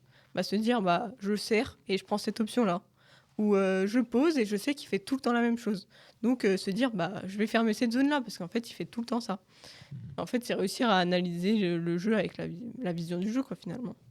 Avec ton partenaire, vous parlez avant le service. Tu dis quelle option tu prends ou pas Souvent, quand je joue avec Arsène, on dit, par exemple, je tire en zone 1, donc celle qui va être au niveau du T. Et je prends l'option à gauche ou je prends l'option filet. Comme ça, il sait où je vais m'engager. Et lui, ça lui permet de savoir les zones qu'il va avoir le plus à couvrir. En fait. Et justement, cette question-là, moi, ça m'intéressait de voir toi avec Mathéo et avec Amy. Parce que c'est quand même. Amy, c'est une joueuse de simple à la base. Non. Ah ouais? Double dame. Ouais, mais elle est quand même plus agressive puisqu'elle est grande. Oui, mais c'est une joueuse de double dame. Elle est polyvalente, les gars. Enfin, elle peut jouer sur les trois, en vrai. Elle peut jouer Je sur sais les pas, mais elle trois. fait rarement de simple en tout cas. Ouais. Ok. Et justement, de ce côté où elle a pas trop un profil de joueuse de mix, comment toi tu t'organises avec elle pour justement bien agencer ça sur le terrain? Ouais, pour le coup, moi je préfère jouer avec elle. Avec ce style de joueuse en tout cas. Dans le sens où elle est capable d'aller au fond, et moi j'aime bien, vu que je suis un joueur de double aussi, plus que de mixte, ça me permet aussi d'aller devant un peu et de pouvoir mettre une certaine pression. Mais après ça, en fait, je m'adapte vraiment en fonction de la joueuse. Mais là, pour le coup, moi j'aime bien. Après, je sais que ça plaît pas à tous les joueurs. Tu vois, Alexis, je sais que toi, tu préfères une joueuse qui garde le fil, qui est sûre qui se concentre en tout cas vraiment sur le fil. Non, je me trompe. Ça dépend. Mais, Ça dépend. mais Ok. ça dépend. Ça dépend, en fait, j'ai envie de te dire. Enfin, s'il y a une fille qui a tendance à justement prendre des options vers le fond, d'ailleurs, ça arrive peu, mais je veux dire, si elle a tendance à pas du tout être gênée d'aller au fond, qu'elle avance pas forcément quand elle a tapé un volant au fond, ça me gêne pas, mais par contre, faut pas que ça nous porte préjudice. Oui. Tu vois, faut que la fille elle soit au fond et qu'elle puisse envoyer du steak plusieurs fois et que moi je puisse mettre la pression au filet. Sauf que ça, pour aller réussir à aller trouver justement ce niveau-là sur du N1, bonne chance. Moi je sais que je joue avec des filles qui. Ça m'arrivait de jouer avec des filles qui ont tendance à prendre beaucoup le filet. J'ai joué avec des filles qui ont tendance à prendre le mi-court. Et moi je suis en mode des fois, au début je me dis ah ouais, mais elle prend le mi-court alors que c'était à moi. Bah attends, elle vient de gagner le point, donc en fait je lui laisse prendre le micro, il n'y a aucun problème. Et donc en fait ça dépend du niveau de la fille en fait. S'il y a une fille qui peut justement aller au fond et moi je peux mettre de la pression au filet, je vais aimer ça. D'accord. Ok. Mais ça dépend en fait, c'est juste des styles de jeu différents. Faut se mettre Je pense que c'est par rapport au niveau de la fille, par rapport au gars en fait. Ouais, c'est s'adapter en fait. Tu t'adaptes tout le temps au jeu de la fille finalement et toi tu peux tout faire. Ouais, de toute façon je suis derrière, donc en fait elle peut faire ce qu'elle veut. Enfin je veux dire, si elle a décidé d'aller au fond, je peux rien faire en fait. Juste je peux prendre l'autre côté en fait. C'est beaucoup plus facile de s'adapter quand t'es un gars que quand t'es une fille. Oui. Oui, pour moi, c'est au gars de s'adapter au jeu de la fille.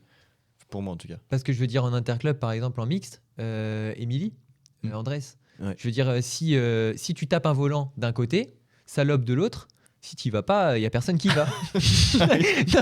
non, mais tu vois, genre, elle est très axée sur le filet, elle prend des super options à droite ou à gauche au filet, mais du coup, elle va pas reculer. Donc en fait, elle te voit pas, et le volant qui va aller derrière elle, si tu y vas pas, il y a personne Ouais, qui elle a va. un style de jeu, elle prend plus d'options Mhm. côté filet que côté fond de cours. Mm. C'est que moi je posais cette question pour Mathéo parce que la dernière fois que je t'ai vu, je crois à Chaland d'ailleurs, j'ai eu plusieurs fois cette situation où c'est Amy qui était derrière et toi devant. Ouais, ça Et arrive je pense souvent. que jusqu'à un certain niveau, c'est ok. Quand je vois, moi des fois, je sais plus c'est qui jouait avec Clément des fois, Camille. Camille dans ou ton club. Juliette. Camille ou Juliette, Camille elle envoie des sacrés bastos. Hein. Faut voir les smatchs hein, parce que franchement, prendre ça. Je pense que après, certes, le smash de Clément est bien fort, C'est ça. voilà, mais je me dis que même Camille peut être dangereux sur son smash. Et du coup, dans ce cas-là, est-ce qu'on peut être plus flex ou on essaie de mettre toutes les chances de notre côté? Je pense qu'avant, genre au niveau N3, R4, en soi, la fille elle peut aller derrière sans problème, je pense, enfin sans réel problème, même si sa place elle va plutôt être devant. Mais au niveau, à l'heure d'aujourd'hui, c'est plutôt la fille qui est vraiment devant. Elle va être amenée à de plus en plus aller au fond, mais c'est vraiment rare. Mais ça va être l'objectif, ça va être pour elle de trouver des zones. En fait, c'est pas de passer en force comme le gars ou de chercher à vraiment percer la défense. Elle, ça va être trouver des zones pour se dire, va y avoir une erreur de trajectoire. Là, ça va être pour le garçon du coup. Et aujourd'hui, en termes de point d'appui, quand toi t'es une fille sur le terrain, comment tu fais pour créer la différence? Parce que tu parlais aussi de verrouiller les options, mais comment tu pousses? Est-ce que tu pousses plus sur la fille ou sur le mec pour justement créer cette différence temporelle? Je pense à un entre-deux. C'est les zones de divorce. La fille, je vois qu'elle est en prise coup droit, je vais la faire changer de prise. Des choses comme ça. Donc Des, ouais. des petites subtilités. Ça, faut qu'on en parle aussi. Parce Ouais. que là, on a dit prendre les options, parce qu'il y a une première option, c'est, on est sur les 11 premiers points. On est sur les 11 premiers points. La fille observe justement ce que fait la personne en face. Mais il y a aussi toutes les options logiques. Les options un peu, toujours, on revient 80-20. Si tu fais tel coup, tu auras ça en retour. Et donc à ce moment-là, à quel moment tu vas à gauche, à quel moment tu vas à droite, par exemple en tant que fille. Enfin, c'est déjà, moi je trouve qu'il y a un premier truc, c'est si tu vas pousser sur les côtés, vraiment si tu excentres. Si tu vas faire un smash dans le couloir de côté, à ce moment-là, la fille peut prendre justement ce côté, prendre l'option de ce côté-là. Ou pareil, quand la fille va être au filet, et va pareil pousser d'un côté, mais vraiment un côté extérieur, hein. Extérieur du court, je parle, couloir de côté, à droite ou à gauche. Et pareil, elle peut prendre l'option à droite. Tu vois, si elle pousse vite à droite, elle peut prendre l'option à droite. Si elle pousse vite à gauche, elle peut prendre l'option à gauche. Oui, parce que en fait, la trajectoire dans laquelle le volant va revenir le plus vite, c'est la trajectoire droite ou une défense tendue. Et Des réflexes. au-delà de ça, Logique. c'est la personne qui va défendre sera dans cette situation un peu bout de raquette. C'est des coups réflexes en fait. C'est là je suis en bout de raquette, en fait le seul coup que je peux faire en ramenant c'est un croisé. C'est impossible de croiser. Ou c'est de Ouais. jouer droit. Enfin, en Oui. fait ça dépend de la situation, mais c'est des coups réflexes en fait. Finalement le joueur, à part qu'il a un énorme niveau, qu'il soit top 10 mondial, il va pouvoir changer les zones, mais quand ça va vraiment hyper vite, en fait, tu vas jouer par réflexe. Ouais, je vois. Si t'es en prise coup droit, ça partira d'un côté. Si t'es en prise revers, ça partira d'un côté. Et ouvrir au point de pouvoir faire un croisé, ou ouvrir au point, ou alors fermer quand t'es à l'extrême sur le côté, en fait, c'est réservé à très peu de joueurs. Ça va être le 20%, en fait. Ok. Le petit 20% qui va te permettre de gagner quelques points, mais qui va pas te faire gagner le match. Et ça, je l'avais ressenti quand j'avais joué, j'avais été à Paris voir mon frère, et j'avais joué contre Baptiste Carême en mix. Et donc il a fait les jeux. Enfin, je veux dire, c'est un joueur qui est hyper fort. Et je l'ai joué, et en fait, c'était fou parce que je le jouais en mixte ou en double. Et en fait, au début, tu prends les options, normal, comme d'hab. Et en fait, le mec, il joue à chaque fois à l'opposé de ce qui est logique. Enfin, t'es là, tu prends ton option et il réussit à taper le volant à l'opposé de ce qui est logique. Et lui, par contre, prend toujours les bonnes options. Donc en fait, il prend tous les jours les bonnes options comme s'il savait où t'allais jouer. Et lui, quand t'es sur le 80-20, il fait toujours le 20. Donc à un moment, tu prends le 20 et il fait le 80. Et c'est horrible en fait parce qu'ils sont capables de jouer à l'opposé du coup naturel. Je pense que même quand tu deviens un joueur de mixte expert, au final, tu arrives à capter tous les réflexes que tu avais déjà et que les gens qui font pas souvent de mixte, ils les ont. Et Alors, donc en fait, tu arrives à tout lire. Bah oui, à un moment donné, tu te dis, bah c'est tout le temps ça. Bah du coup, il faut que je varie les choses quand tu montes en niveau. Mais après, quand tu reviens à du N3, R4, les bases, elles reviennent. Hein, les coups réflexes reviennent. Si tu es sur un schéma de jeu, en fait, les schémas de jeu, ils varient très peu. Je sais pas, tu fais lob, smash, défense courte, contre-amorti, lob, smash, défense courte, contre-amorti. Si le mec il a un gros smash, c'est compliqué de faire autre chose qu'une défense courte et du coup, le même schéma revient tout le temps. Mais si tu es capable à un moment de lâcher une défense longue croisée, et bah là, ça change le schéma. Et là, ça crée une différence. Et c'est là que, en fait, disons que plus on avance en niveau, plus les joueurs sont capables de tout faire à partir de toutes les situations. En vrai, nous, à mon niveau, en tout cas, là, actuellement, je joue en D8, je crois, en mixte, D8 ou D9. Ah si, D8, c'est ça. Et j'avais fait, du coup, pendant que j'étais blessé, j'avais raconté que j'avais fait un tableau en mixte, c'était mon tout premier tournoi. Et en vrai, j'avais pris une claque, parce que t'as l'impression d'être impuissant. Et t'avais claqué ta partenaire carrément? Premier degré. Elle était tellement énervée qu'elle m'a mis une grosse gifle. Non, mais tu sais, je parlais de la tactique, mais en fait, tu te rends compte qu'à ce niveau-là, t'as pas besoin d'être même si t'es meilleur techniquement ou meilleur physiquement, bah si t'arrives pas à gérer les bonnes zones, tu joues contre une paire de mix qui en fait un peu toutes les semaines, toi tu débarques dans le game, tu te fais exploser, hein. C'est sûr. Non, à bas niveau, je sais que les gens qui ont quelques notions en mixte, ils gagnent les matchs, hein. Bah, c'est pas la première fois qu'on le dit, hein, mais le mixte, c'est le tableau pour moi le plus tactique. C'est le tableau, la compétence numéro 1 à développer en mix, c'est la lecture du jeu. Hein. Bah, c'est là où Ça tu fais pour le le plus gars ou différence. pour la fille. Hein. Bah, comme tu racontais, quand t'as joué contre Carême, le mec te lit, tu perds le match. C'est ça.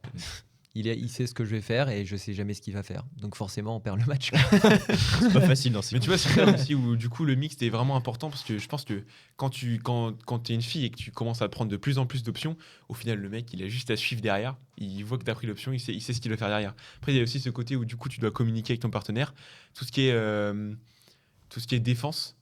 Est-ce que l'idéal c'est quoi? Parce que moi j'avoue qu'en termes de mix j'ai pas énormément d'expérience, je rate du haut niveau, mais quand tu vois la comparaison entre le très haut niveau et mon niveau, je pense qu'il y a tout un spectre à analyser, tu vois. Mais le côté où, imaginons que tu es en situation de défense. Tu arrives en côté-côté. Le mec fait une défense un peu tendue. Direct, il doit se reculer ou alors est-ce qu'il peut tenter d'avancer? Bah, je pense que ça va vachement varier de la situation. Si la défense à plat elle monte un petit peu, en fait, le gars qui est en face, il va se retrouver en position favorable. Et là, du coup, la fille, elle va rester en position neutre aussi parce qu'elle ne peut pas se permettre d'avancer. Parce que ça va mettre son partenaire en retard. Donc je pense que c'est réussir à juger la situation et du coup prendre une initiative en fonction. Ouais, Si en le gros, volant- est-ce qu'on met l'adversaire en favorable, défavorable ou neutre? Si je le mets en défavorable, on se remet direct en attaque. Et là, oui, le mec va reculer. Si on se met en... C'est ça, en jeu. En fait, ouais, c'est ça. Si je suis en neutre, me dire, là, je vais essayer d'avancer pour justement reprendre l'attaque, prendre le filet et obliger les autres à relever.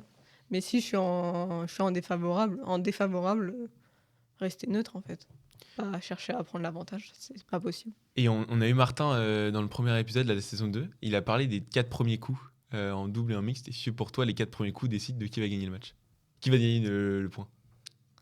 Ils vont vachement jouer sur le résultat du match, c'est sûr.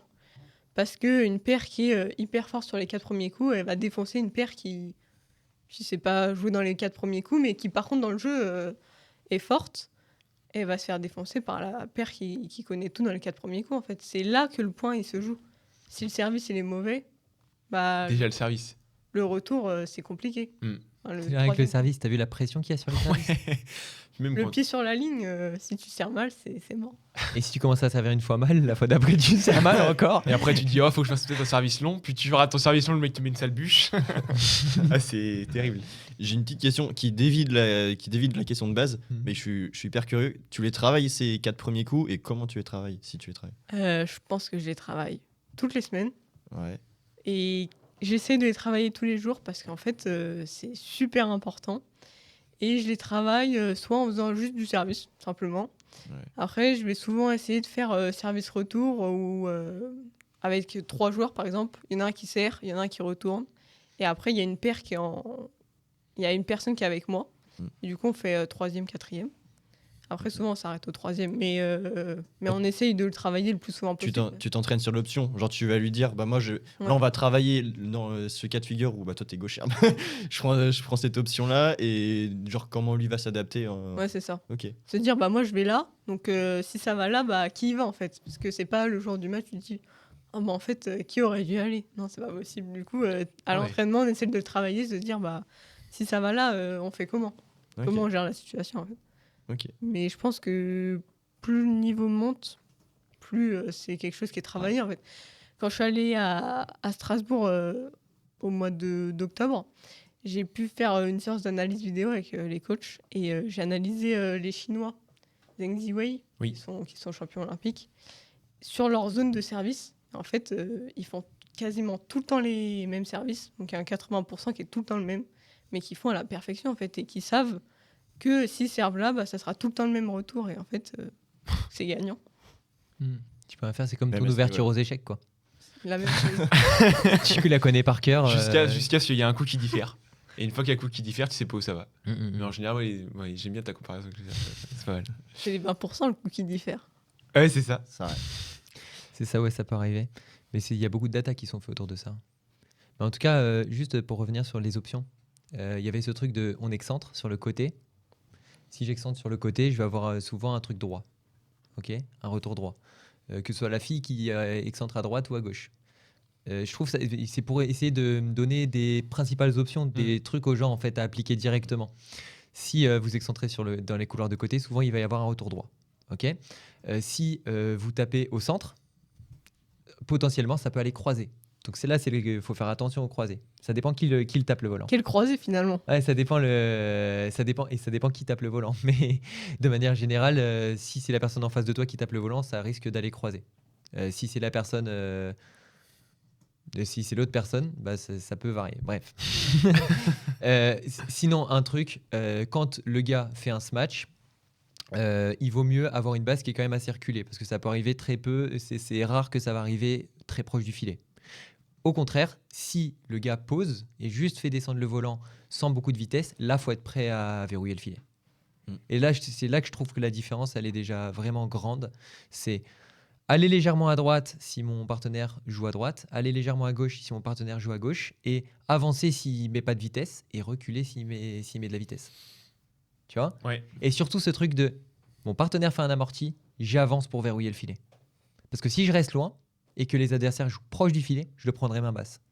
Et du coup, Et tu là, c'est relèves. mort. Et là, c'est mort, je perds l'attaque. Et ça, c'est un truc qui arrive beaucoup, je trouve, dans les matchs. C'est un gars qui se match, qui fait un très bon smash. Enfin, non, un gars qui fait un très bon amorti. La fille qui n'avance pas au filet pour verrouiller les filets. Du coup, les adversaires font contre-amorti. La fille est main basse, lob. Lob. Et après, du coup, tu retournes en phase défensive. Exactement. Ouais. Et alors, là, tu es bloqué en défense. Mm. Et il n'y a rien de pire. Enfin. Ça j'aime pas. Il n'y a rien de pire que tu lâches toute ta vie sur 5 matchs, tu mets un amorti, contre-amorti, et ta partenaire est lob. ça, j'aime pas. Tu Ouais. perds l'attaque. Bah, c'est ça en fait, alors que tu as donné ta vie Tu sur fais une 5 grosse matchs phase juste d'attaque et avant. tu perds l'attaque. Ouais. Je suis d'accord avec toi, mais parfois pour la fille, c'est dur. Hein. Je pense que vous vous rendez pas compte. C'est pour ça c'est bien qu'on ait une Oui, parce fille qu'au pour en final, parler. l'intention de jeu qu'a Alexis. Non, on n'en sait rien. Hein. Bah voilà. On n'est c'est pas ce dans qui- sa tête. Tu la prends. Tu vois quand il y a un amorti. Bah Ouais, oui, mais tu vois alors, quand il est passé le ouais. volant. C'est vrai, Sauf que quand tu fais l'amorti, au moment où tu t'entends au moment où le volant il part, tu vois. Hein Enfin, quand tu fais ton amorti.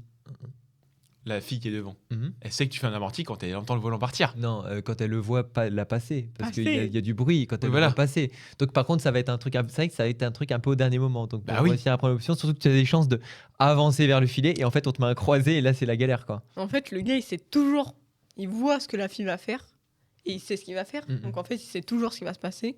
La fille, elle sait ce qu'elle va faire, mais le gars, en soi, elle en sait rien. Parce qu'elle va le voir, le volant, quand il est passé au-dessus d'elle et qu'il va voir passer le filet et se dire ah bah faut que je prenne une option ou que je bouge quoi. Et puis des fois, il y a une vitesse de fou. Donc t'imagines, tu fais un gros slice croisé, la fille, elle est devant, elle voit ton slice passer, elle a une demi-seconde pour se dire ok, faut que j'avance là. Enfin, Après il y a les options au niveau des pieds et il y a les options dans la tête. Ah oui. Ça Mais- c'est déjà, au moins tu vois passer le volant, tu vois l'amorti, dans ta tête tu pourras avoir... le temps de réaction, je crois qu'il Oui, il y aura le temps de oui, non, mais ils le font. Enfin, le Oui, temps de réaction, évidemment. c'est pas possible. C'est quand même possible. Mais je veux dire, s'il y a un amorti, on a le temps de voir. Quand on voit passer l'amorti, et ben on peut se dire, ok, là, ça va sûrement contre-amortir. Il faut que je sois prête à mettre la pression au filet. Je pense que les options, elles se prennent limite plus dans la tête que Ah oui, au oui. niveau des jambes parfois, quoi. Oui, c'est sûr, mais après, si les gens ne suivent pas, t'as beau avoir pris l'option dans ta tête pour aller au filet, C'est si sûr. tu te retrouves en ma bosse, tu fais un lobe. Hein. C'est un peu, tu sais, des fois, t'as l'impression de voir tout ce que tu dois faire pour gagner, mais t'es incapable de le mettre en pratique, et du coup, t'es là en mode, ouais, je dois faire ça, mais t'es incapable de le faire. Parfois, moi, j'ai l'impression de tout voir, de me dire, bah c'est bon, je sais comment faire. Et en fait, ça marche pas. Hein. Mm, Je mm, sais mm. pas comment.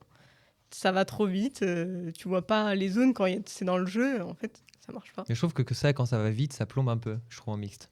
Il faut faire attention à pas trop vouloir accélérer. Après, le mix, ça va super vite. Hein. Mhm. Dès que ça joue dans le mi-cours, parce que le mix, ça joue beaucoup dans le contrôle du mi-cours. C'est la paire qui va avoir l'attaque le plus vite, qui va avoir plus de chances de marquer le point. Donc, la bataille va énormément se faire dans le mi-cours, petit jeu, filet. Et après, c'est réussir à gagner l'attaque, en fait. C'est pour ça qu'il y a des mecs qui sont très très avancés en mixte. Hein. Souvent, en fait, les gars, ils sont presque limite ligne de service. Presque. Mm. Un Ouais, peu ils derrière, mais très très proche. Vraiment. Ouais, ils sont juste proches de la fille, juste Ouais. derrière en fait. Ouais. Enfin, prêts à Oui, bah, courir. quand tu vois les matchs de haut niveau, c'est ça, il n'y a pas un seul mec qui est dans le couloir du fond en train d'attendre. Bah non, mais tu Oui, rigoles, oui, mais non, des oui. fois, moi, des fois, c'est ce que je faisais. Hein. Quand Mhm. tu étais en défense, la fille, elle est devant, et moi, je suis à 5 mètres derrière. Mm. Forcément, et on avait déjà fait un exercice comme ça où en gros il y avait une chaîne ou une corde qui était liée et tu sais, tu devais être à genre 2 pas max de la fille, tu vois. Mm. Et comme en double pour bosser le fait d'être proche pour pouvoir suivre. Et ça, je trouve qu'on, Mm. en tout cas à mon niveau, je le vois très peu. Enfin, quand j'ai fait mon mixte, il y avait beaucoup d'écart entre les joueurs. C'était pas du tout du, tu vois, les zones mi-cours, on partait du principe que c'était la fille qui devait les prendre ou le mec. Ouais, je vois ce que tu veux dire. Mais en fait, je pense que le mix, après, ça devient. En fait, c'est comme s'il y avait une personne sur le terrain. En fait, tout doit se faire en même temps, dans le même rythme. En fait, c'est jouer ensemble. Souvent, Mourad, il me disait ça avec Eulalie. C'est vraiment jouer ensemble, se dire, bah là, ça va devant, bah, on va toutes les deux devant. Enfin, on fait le même mouvement pour toutes les deux être prêtes ou tous les deux. Ok. Mm. La paire soit prête. Et c'est là que la connaissance de l'autre aussi, elle joue énormément. Parce que, en fait, regarde en mixte, là, comme tu disais, d'ailleurs, c'est vrai, en fait, quand le volant vous passe, vous n'avez pas forcément le temps de réagir parfois. Par contre, si vous savez que votre partenaire a tendance à faire ça dans telle situation, et ben à ce moment-là, déjà, on peut avoir une idée de ce qui va se passer après. Si, par exemple, si je joue avec une fille et que ça fait plusieurs fois que je joue avec elle et elle sait que j'ai tendance à, je sais pas, beaucoup amortir au centre. J'ai tendance à beaucoup amortir au centre, beaucoup recentrer. Quand dans telle situation je fais ça, elle peut déjà savoir à peu près quelle option avoir en tête en fait avant de jouer. Et je trouve qu'il y avait ça aussi avec Clément. Vous jouez bien mieux maintenant en mix qu'au début et je trouve que ça n'avait rien à voir. Enfin, moi, je vous ai joué 2 fois et ça n'avait rien à voir à la deuxième par rapport à la première. Quoi. Bah surtout que Clément il venait du simple, donc pour lui en fait c'était logique, enfin des choses simples, pas besoin forcément de communiquer. Et en fait maintenant qu'il se met un peu plus au mixte, on se rend compte que la communication est beaucoup plus importante dans les petites zones de divorce, dans des choses simples, mais qui sont hyper utiles. Et puis des fois, tu pourrais dire, vas-y, cours là-bas. Enfin, si on pousse le truc au maximum, tu vois, la communication, tu fais ton coup, tu pourrais dire, ah, va là, va devant, tu vois, en criant. Non, mais personne ne fera jamais ça, tu vois. Mais j'entends des fois à haut niveau, après, c'est dans une langue étrangère, donc je comprends pas trop ce qu'ils disent. Mais des fois, tu les entends crier, hein. Enfin, tu les entends crier un truc. Après, souvent, nous, en France, c'est du vas-y ou j'ai, tu vois. Mais je pense qu'il y a d'autres trucs qui doivent se dire où les mecs, ils ont leur mot mémotechnique, ils claquent, tu vois, c'est ça, hein. En quart de seconde, c'est compris. Après, je pense aussi, si je rebondis sur ce que tu as dit, Alexis, c'est la tactique. Se dire, nous, si notre tactique aujourd'hui, c'est je sais que le gars, il va souvent se matcher couloir. La fille, elle va se positionner aussi en fonction. Ma variation, ça sera un slice croisé ou un slice au centre. Du coup, la fille elle va savoir que les deux options qui vont se porter à elle, c'est le smash droit et l'amorti au milieu. Ouais. Et au contraire, le gars va être beaucoup plus apte à couvrir. Si on prend votre paire, par exemple, au début, il y avait des gros trous qui n'étaient pas couverts en fait, par Clément. Et maintenant qu'il connaît tes options à toi, il est déjà prêt aussi à couvrir l'autre zone en fait. Ouais, parce que je sais que j'ai des options qui font peur parfois. Et ils se disent, mais qu'est-ce qu'elle fait? En fait, si le gars il me connaît assez bien, il se rend compte que c'est assez réfléchi. Ouais, sauf que ce que j'avais ressenti la première fois que je vous ai joué, c'est que en fait, tu prenais une giga option, c'était bien, mais si on jouait à l'opposé, il n'y avait personne. Ouais, c'est ça. Alors que la deuxième fois qu'on s'est joué, là, ce qui s'est passé, c'est que tu étais d'un côté, mais par contre, si on jouait de l'autre côté, il était bien. Ouais. Donc c'est ça une vraie différence en fait qui va avec la connaissance de l'autre en fait. Je suis totalement d'accord. Bon, écoutez, avec cette question qui, elle aussi, a été assez fructueuse, on va conclure juste avec un petit truc. Adèle, est-ce que tu as un petit conseil à donner aux filles en mixte? Moi, je dirais aux filles d'être claires dans leur tête de ce qu'elles vont faire. Si elles décident de prendre une option, c'est y aller à fond. Pas hésiter, se dire « Oh, est-ce que c'est à moi ?» Non, c'est y aller à fond et le gars, il fera le taf à côté, quoi. Avoir confiance et prendre le lead. Ok. Écoutez, sur ce, on va pouvoir passer tout de suite à la dernière question de ce 6e épisode de Parle Bad, saison 2. Dernier set. 0 égalité. Joué. Et donc, pour la dernière question de cet épisode 6, c'était donc celle de Mathéo. Comment gérer ses émotions sur le terrain? Et alors, Mathéo, je pense qu'elle est bien dédiée à soi cette question, tu l'as bien choisie. Mais du coup, pourquoi tu as choisi cette question, Mathéo? Je revenais sur ce qu'avait dit Adeline Sergent, sur rester focus sur son jeu, etc. Et du coup, je me suis dit, là, ça tombe bien. Parce que c'est vrai que pour le coup, moi, Adèle, il y a un truc pour lequel j'admire, c'est que depuis qu'elle est petite, genre, j'ai jamais vu... Genre, en vrai, qu'elle gagne, qu'elle perde, j'ai jamais vu trop avoir des émotions et tout. Et je pense que c'est une de tes forces, si je me trompe pas. Et Ouais. donc, je me suis dit que c'était l'occasion d'en parler aujourd'hui, quoi. T'as pas d'émotion, Adèle? Si j'ai des émotions, je vous rassure. Mais en tout cas, je pense que tu les montres pas. Poker face. Elle passe incognito. Non, en vrai, si, je pense, j'ai des émotions. C'est juste, je pense, la gestion, j'essaye de l'optimiser parce que sinon, elle joue vachement sur la performance. Je sais pas, j'ai travaillé avec mon prépa mental sur une routine de performance, de la respiration, de l'imagerie positive. Alors, s'imaginer, je sais pas, je suis dans une montagne, c'est grand soleil, ciel bleu, c'est la belle vie, quoi. Vinland Saga. Exactement. Très positif. Et comme ça, ça détend. Et en fait, on pense plus aux émotions négatives qui peuvent passer dans nos têtes. Donc t'as intégré, t'as ancré en fait une image, c'est ça? Moi, c'est plutôt la respiration. Mais j'ai une image aussi que j'ai ancrée. Je me dis, cette image, c'est quelque chose qui me rappelle quelque chose de positif. Ouais. Et qui te permet de switcher dans tes émotions? Souvent, ouais. De se dire, là, je sais pas, j'ai peur, je me sens pas bien, je suis énervée, je suis en colère. Se dire, je me rappelle cette image entre les points et ça me ramène à des choses positives qui me permettent d'avancer, en fait. Donc, Ok. c'est une image positive du voyage, du coup. Donc, c'est Ouais. ça que tu utilises. C'est Ouais. intéressant. Il y en a d'autres qui, du coup, à l'inverse, balancent leur raquette et ça leur permet de bien évacuer la frustration. C'est cool en vrai. Et ça te permet quoi en fait d'avoir cette image, donc de switcher les émotions? Est-ce que ça te permet de prendre du recul aussi? Ouais, ça permet de prendre du recul sur la situation, de se dire, là, on a perdu ce point, mais pourquoi? En fait, c'est rien de très grave, c'est un point. Il y en a 21 à gagner, c'est pas parce que j'ai fait une faute ou l'autre, il peut avoir aussi bien joué. Donc se dire, en fait, non, c'est pas grave, prochain point. Ok, et c'est un travail que tu as fait petit à petit, ou est-ce que en fait c'est avec ton préparateur mental, psy, enfin c'est quoi? Prépa mentale et psy, on a réfléchi à ça. Parce qu'à un moment donné, quand j'arrivais sur les fins de set, les money time, j'étais vachement stressée. En fait, je perdais un peu les moyens. Et à 19-19, faute de service, quoi. Donc à un moment donné, je me suis dit, faut faire quelque chose, c'est pas possible. Et du coup, j'ai réfléchi avec eux à ça et ils m'ont proposé ça comme solution. Je pense qu'il y en a beaucoup qui vont quand même se reconnaître du côté où c'est la fin de set, c'est la fin de match, troisième set, il y a 19-19, et là tu fais ton service faux. Et en fait, ça te replonge dans une dynamique qui est tellement horrible. Enfin, t'es à 19-19, tu rates ton service, du coup tu perds 20-19, c'est toi qui as provoqué cette faute-là. pour te relever et te dire, ok, en vrai, je peux encore remonter. Enfin, faut un travail énorme, je pense, sur ce point-là. Et ça, comment, à l'époque, je me souviens que j'avais du mal aussi à gérer les fins de set. Et dès que c'était un peu serré, je perdais les 3 points d'affilée, genre 18-18, je perdais les 25-18, tout le temps. Ça arrivait tout le temps. Et en fait, alors ça, c'est juste pour le 20-20. J'ai développé ce truc, c'est 20-20, il y a 0-0. Pour moi, 20-20, c'est comme si les 20 points d'avant avaient eu lieu et que j'avais juste enregistré ce qu'on s'était dit. Et là, c'est un match en 2 points. C'est-à-dire que c'est match en 2 points d'écart et je repars à 0-0. Ouais. Et depuis, je te jure, je sais pas, il faudrait voir les résultats que j'ai au 3e set ou à chaque fois qu'on passe à 20-20. Mais je pense que je dois être à 80% de victoire et 20% de défaite. Ouais, je suis d'accord avec toi, mais je pense que ça marche pas sur tout le monde. Moi, je sais que si je fais ça, les 2-3 premiers points, 0-0, et c'est pas les plus importants, alors que 20-20, Moi, je suis pareil. les 2 points d'après, ils sont hyper importants. Ça n'a pas la même valeur, je trouve. Ouais, Moi, il faudrait que je me dise qu'il y a 29-29. Ouais, moi pour, aussi, quasiment. Ok, et bah voilà, c'est-à-dire qu'il y a 2 fonctionnements différents. Il y en a qui adorent cette pression et qui l'utilisent pour justement se mettre un peu d'importance dans les points. Et moi, il y a ce côté où quand je rentre dans le match, j'ai envie de gagner les premiers points. Moi. C'est ça. Quand je rentre dans le match, j'ai envie de me mettre en confiance. Et donc pour moi, les 2-3 premiers points sont assez importants pour le coup.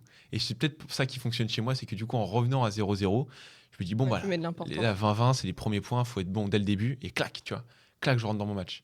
Donc, je pense que c'est ce petit mécanisme mental. Je comprends tout à fait que vous ayez ce côté où il faut s'imaginer que c'est le dernier point du match et qu'il faut le gagner. Moi, c'est pas un truc qui fonctionne avec moi en tout cas. Du coup, vous, c'est plutôt le stress, vous deux, qui, on va dire, le problème à la base. Moi, je pense que c'est un peu un tout. Parfois, je sais pas, je suis énervée, je suis en colère. Parce que j'arrive pas à jouer, j'arrive pas à faire ce que je veux, je trouve pas les zones. Mais après, en fait, ça se voit pas. Les gens, ils s'en rendent pas compte. Mais Non, en non, fait, je à me suis jamais l'intérieur rendu de compte. moi, je suis en train de me dire, mais je fais n'importe quoi. Et Ok. du coup, c'est de la frustration. Mais justement, ça c'est intéressant. C'est comment tu fais pour ne pas le montrer à l'adversaire. Je sais pas, j'en sais rien en vrai. En vrai, t'as toujours fait ça. En vrai, je crois que j'ai toujours fonctionné comme ça, à un peu intérioriser les émotions, ce que genre la colère, j'ai pas envie de le montrer à tout le monde que je suis énervée. Moi, je prends l'exemple de mon frère, Justin. Il va montrer qu'il est énervé, quoi. Tout le monde va comprendre qu'il est énervé. Ouais. C'est pas du tout mon cas. Ok. Mais est-ce que t'as pas ce problème où du coup ça boue à l'intérieur et il y a un moment où ça pète quoi. T'avais Ouais, éclaté t'as un un- truc. Ouais. Ouais, je vois ce que tu veux dire. Genre, t'es énervé et tu sais pas comment Ouais. sortir. En vrai, moi, je trouve, j'arrive à extérioriser ça par justement la routine de performance ou casser le rythme. Je sais pas, je refais mon lacet, je pense à toute autre chose ou je me reconcentre sur quelque chose de simple. Juste, je pose le volant droit devant moi ou des choses simples en fait. Non, t'accumules pas en fait. Tu t'accumules pas de stress. J'essaye en tout cas. Voilà, t'essayes de. En fait, dès que t'as une phase qui est mauvaise et qui commence à rentrer dans un truc négatif, clac, tu la coupes. Parce que sinon, c'est comme un bambou, tu vois. Ça fait que de pousser, que de pousser, que de pousser. Et tant que tu le coupes pas, ça va. Mm. Voilà, métaphore. Ouais, ou alors t'extériorises. Ça hein. s'arrête. Ou alors t'extériorises. Moi, je sais que des fois, ça m'arrive sur le terrain de m'énerver, mais je m'énerve à un moment. Et après, c'est passé. Et ça s'entend. Quand tu t'énerves. Ouais, mais des fois, en fait, je suis super content. Je suis assez expressif sur le terrain. Des fois, je suis content. Bref, ça dépend quel match. Hein. Des fois, je suis pas très expressif. Mais je suis content. On voit que je suis content d'être sur le terrain, que je m'amuse et tout. Et si à un moment, il y a une trajectoire qui m'énerve, je préfère l'extérioriser tout de suite. Comme ça, je suis tranquille. Enfin, je pense qu'on a tous... je sais pas si vous avez vécu ça en vrai. Enfin, je sais pas si même Adèle, t'as déjà vécu ça. À l'entraînement, tu es avec 2 personnes avec qui t'es pas forcément à l'aise. Il y a 0 ambiance d'entraînement. Tu t'entraînes, et à un moment, tu sais, tout le monde se tait, genre, c'est bizarre comme entraînement. Et à un moment, du coup, tu commences à t'énerver et tu pètes un câble. Et tu sens que tu as la colère qui monte en toi, genre sur le terrain, mais parce que tu fais des fautes toi-même. Alors que d'habitude, je sais pas si les 3 étaient en train de s'encourager, tu avais une dynamique, tu t'énerverais une fois quand tu fais une faute, tu reprends, t'es mieux. Et en fait, je trouve que dans ces situations, comme personne dit trop rien, tu joues et t'accumules. Et à un moment, du coup, ça devient hyper négatif. Et moi, j'ai plus ce côté de... Je vais plus essayer. Avant, j'ai peut-être essayé de faire le mec impassible, je sais pas quoi. Mais, mais je veux dire, en fait, si je suis sur un terrain, si je suis content, je le montre. Si je suis énervé, des fois, je vais le montrer, mais genre une fois. Et ça va absolument pas influer mon jeu. J'ai besoin de le sortir de toute façon. Et si je le garde pour moi, justement, c'est là que ça rentre dans une spirale. J'ai un élément négatif, je vais le sortir. Ou alors des fois, je vais juste, je sais pas, juste être plutôt impassible parce que juste j'observe l'événement qui arrive, tu vois. Mais je sais pas, moi j'ai besoin de sortir la chose des fois, mais ça veut en rien dire que je vais être moins bon. Des fois, je vais être meilleur sur la suite, quoi. Ouais, je vois ce que tu veux dire. À l'entraînement, quand tu fais une mauvaise trajectoire, mais qu'il y a une bonne ambiance, bah, en fait, les autres, ils t'encouragent et bah, tu passes à autre chose, en fait, assez facilement. Alors que quand il y a une mauvaise ambiance, bah, en fait, tu penses qu'à ça et bah, tu fais de moins bonnes trajectoires encore. Et bah, en fait, Tu commences à t'enfermer là-dedans, d'où la communication à double ou en mix. Hein. Mm. Parce que si tu communiques plus avec ton partenaire, c'est là que tu commences à te concentrer sur tout ce que tu fais pas bien. Tu te dis il y a un problème. En plus, si d'habitude vous communiquez, et là tu te dis il y a un problème et tu commences à, je sais pas, quand tu, exemple, tu loupes ton service. Ton partenaire il te regarde, il dit rien. Le suivant tu fais encore pire. Et en plus, tu vois clairement quand ça ça commence met à une rentrer. barrière un peu. Ouais, quand tu commences à rentrer dans cette spirale négative où en gros il n'y a plus de communication entre vous deux, le mec qui a son service, tu te tournes la tête pour éviter son regard, parce que tu sais qu'il est énervé. Ouais mais non en fait Ça, lui, il c'est est déjà terrible. en train d'attendre parce qu'il a envie de, il en a marre. Et à contrario, du coup, sur ce que tu disais à l'entraînement, moi j'aime bien, on aime bien, enfin après c'est avec Alexandre et tout, mais on aime bien se juste tourner en ridicule. Le mec fait plein de fautes, on se fout de sa gueule, on dit ouais, t'es un gros bouffon, là, c'est quoi ton niveau là, t'es trop nul. Est-ce que ce serait pas la solution? Mais moi je pense que c'est la solution de dédramatiser tout ce qu'on fait à l'entraînement parce qu'au final c'est que de l'entraînement, même s'il faut rester concentré quand même quand tu le fais. Et pour revenir sur ce qu'Alexis disait, avec extérioriser les émotions sur le terrain, moi j'aime bien le faire mais tout le temps genre. Souvent, et c'est pour ça que j'adore quand il y a quelqu'un sur ma chaise, style Alexandre, ça me permet juste de me plaindre et de dire ouais, vas-y, il me saoule, je fais une vanne avec lui et je repars. Et c'est souvent ça mon rituel, c'est je fais une petite vanne où à chaque fois je me tourne en ridicule, parce que au final je le fais sur le terrain. Je fais vas-y, mais je suis un plan, j'ai même pas l'insulte en fait. Je sais pas, je dis que je suis un. Attends, j'ai perdu mes mots là. T'es un plot? Une merde. Ouais, un peu. Ah ouais, Un ouais, boulet. c'est bon. Genre des fois, je bouge pas sur un amorti, je dis que je suis un gros plot Alexandre et je reviens sur le terrain. Et lui il est mort de rire, moi je suis mort de rire et on se tape une bonne barre et après on repart. Tu vois. Et moi c'est souvent ça, c'est me tourner en ridicule pour dédramatiser la chose. Tu vois, bah je suis pas allé sur le volant, je suis un gros plot. La prochaine fois je vais mettre les jambes, tu vois. Et moi c'est souvent ça et pas m'énerver, accumuler et lâcher d'un coup. C'est j'ai besoin de son d'extérieur. truc en fait. Mais je le fais pas devant l'autre par contre. J'essaie de faire en Mais sorte que toi, l'autre t'as- ne voit pas. Mathéo, t'as essayé de te contenir une fois quand t'as pété la caisse, quoi. Ouais. J'ai déjà C'est contenu, C'était ça. et là il a clété la J'ai caisse, donc forcément. j'ai déjà raconté, ouais, mais, Ouais. mais oui, en fait, je peux le. Tu vois, à un moment t'as pété un câble. Mais ouais, c'est ça. En fait, j'avais essayé de. En fait, j'avais fait un premier match où je me suis dit. Je suis arrivé sur le tournoi, je me suis dit, bon, là, je vais changer. Je suis impassible. Genre que je gagne, que je perde, c'est bon. Je fais mon premier match, mais je jouais bien. Du coup, je gagne mon match et je me dis, voilà, j'ai la clé. Mais là, je vais devenir trop fort, tu vois. Et en fait, bah, le match d'après, je crois que je perdais 11-1. Je fais faute sur Waouh. faute. Mais genre vraiment faute sur faute sur faute. Genre retour faute. Et là, genre, était j'étais impassible. Genre, j'étais tranquille, ça va bien se passer. Sauf qu'en fait, à l'intérieur, bah, en fait, j'étais bouillant, tu vois. J'avais envie d'exploser, bah, en fait, ouais, exploser une caisse. Et du coup, bah, à 11, bah, là, j'ai tout lâché, j'ai explosé la caisse. Il y avait un bout de caisse là, un bout de caisse sur un autre terrain. Enfin, et du coup, depuis ce moment-là, j'ai arrêté d'être impassible. Non, mais enfin, c'est quand même intéressant ce qu'il dit, dans le sens où, du coup, le fait qu'il ait accumulé, ça l'a aussi focus mentalement sur cette accumulation. Et en fait, il s'est forcé à rien faire, alors que son corps, il attendait que ça. De tout Je pense lâcher. qu'il faut même peut-être pas l'exprimer parce que c'est vrai que quand tu montres des choses à ton adversaire, c'est pas forcément positif. Mais par contre, il faut savoir le gérer en interne. Il faut savoir gérer ton émotion en interne. C'est-à-dire que si C'est toi. pas parce que t'es impassible que bah, tu l'acceptes pas en fait. Tu te dis, ah bah non, je suis pas énervé. Hein. Alors que bah, t'es hyper énervé en fait. Ouais. Du coup, c'est se calme, dire, bah. Ok, je montre pas mes émotions, mais par contre, je le gère. Quoi. Tu la gères en interne, justement, tu as des mécanismes qui te permettent ça. Et bah, en fait, moi, je donnerais un peu la même réponse que sur la première question, c'est la connaissance de soi, quoi. Ouais. C'est en fait trouver, toi, quelle émotion tu ressens, pourquoi tu la ressens, ce qui se passe, conscientiser les choses. Et ensuite être capable d'observer ces émotions en fait et d'avoir un recul là-dessus et ensuite savoir comment tu peux les gérer. Est-ce que pour moi les bons matchs ça peut être des repères. Tu as fait un super match où tu as donné ton meilleur niveau de jeu.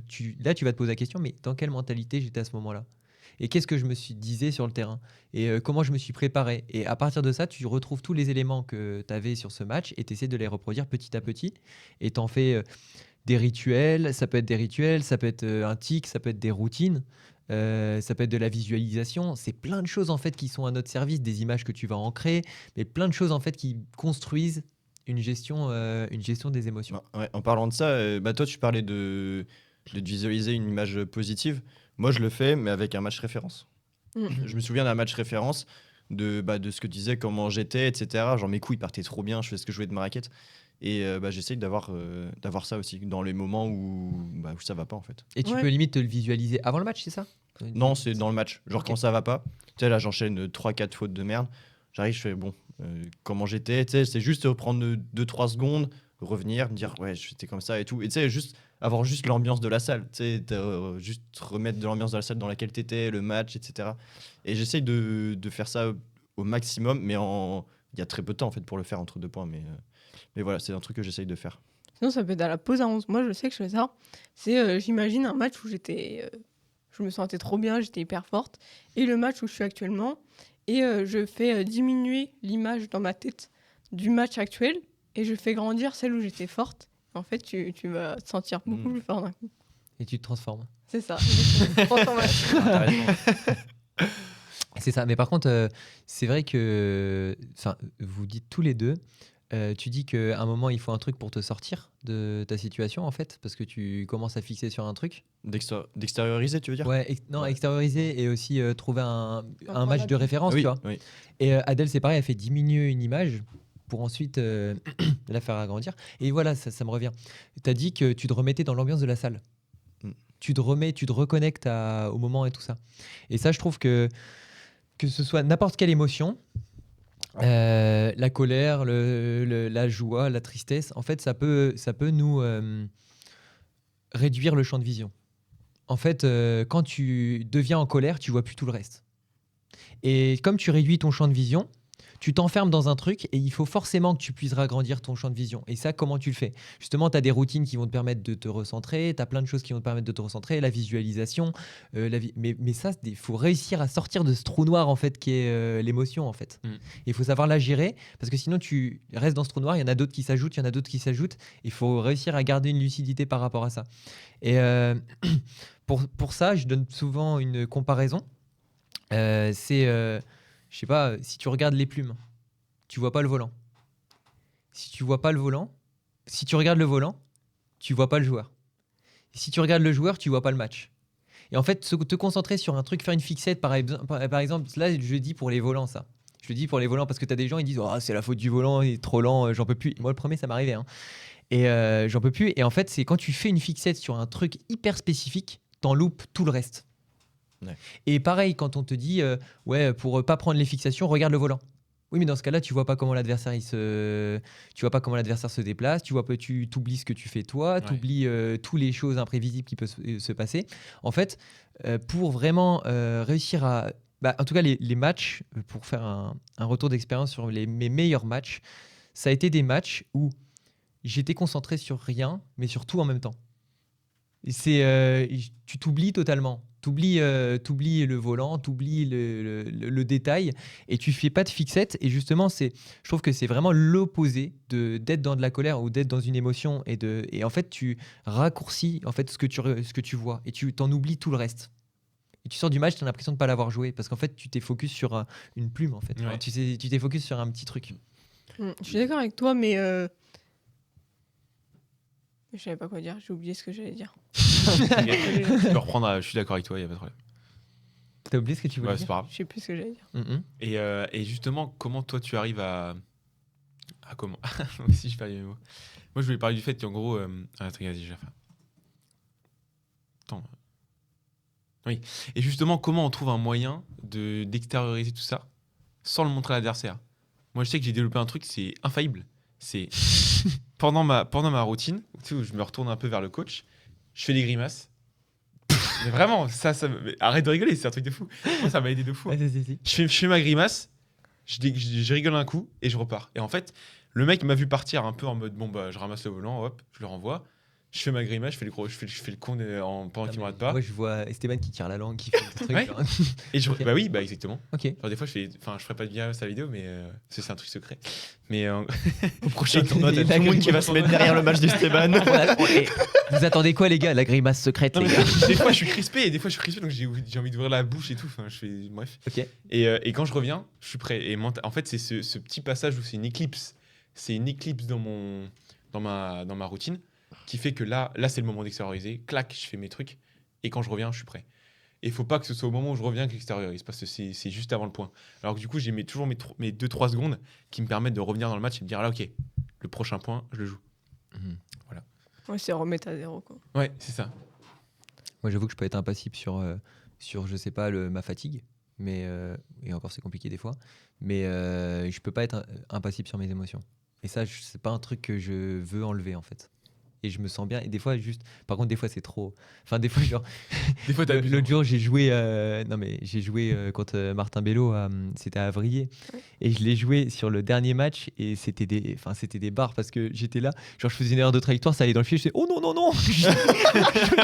Ah, mais là, t'as poussé. Même moi, Commenter son match.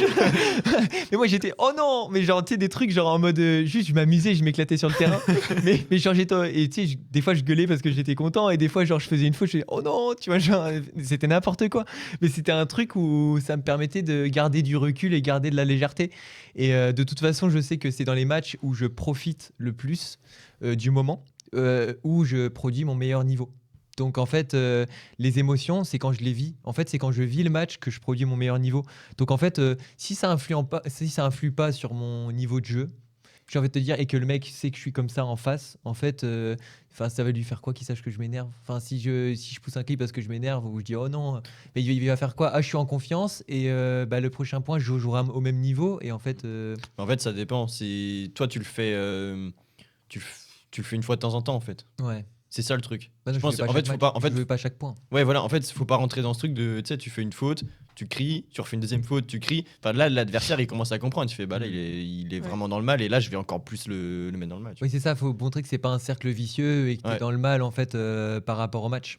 Il y a aussi un truc, c'est en double. Moi, par exemple, je sais que surtout en mixte, où du coup, dès que je joue avec une nouvelle partenaire, elle a l'impression que quand je vais crier ou quand je vais dire un truc, enfin, quand je vais m'énerver, tu sais, c'est bon, je suis sorti de mon match et tout. Alors que non, tu vois. Et ça, c'est de la communication. Et c'est vrai qu'en fait, je le dis pas à mes partenaires. Mais c'est vrai que c'est un truc qu'il faudrait que je fasse, enfin, tant que j'y pense maintenant. Mais en fait, tu sais, de dire, bah non, moi, quand je m'énerve, genre, c'est normal, tu vois. Moi, si je m'énerve pas, c'est inquiète-toi, tu vois. Ouais, mais après, le truc, c'est que quand t'arrives en mixte, est-ce que c'est pas aussi peut-être potentiellement un moyen de déconcentrer Si. ta partenaire, Si, il y a la ça perturber, ça peut aussi lui provoquer des. Tu sais, tu t'énerves peut-être un peu trop souvent et du coup, elle comprend pas, elle se dit, bah ouais, mais qu'est-ce que j'ai. Ouais, ouais. Tu vois. Si, il y a ça aussi. Et c'est pour ça qu'il faudrait que je communique plus. Après, là, Parce que je pense pas que je peux faire trop ça, en fait. je pense que la gestion des émotions en double, elle est encore plus dure qu'en simple. Parce que en simple, bah, t'es tout seul, en fait. Tu sais ce que tu ressens, et tu sais à peu près comment le gérer, ou tu essayes de le gérer au mieux, mais quand t'es en double, tu sais pas ce que l'autre ressent spécialement. Et essayer de. Bah, toi, tu vas essayer de le ramener dans le match, ou de le reconcentrer, ou de lui dire bah, t'inquiète, ça va, tranquille. Peut-être encore plus en mixte. À la place de la fille, ça va pas être facile, non? Il n'y a pas une pression qui est encore plus. Parce que nous, enfin, en fait, c'est connu on aime beaucoup mettre de pression, etc.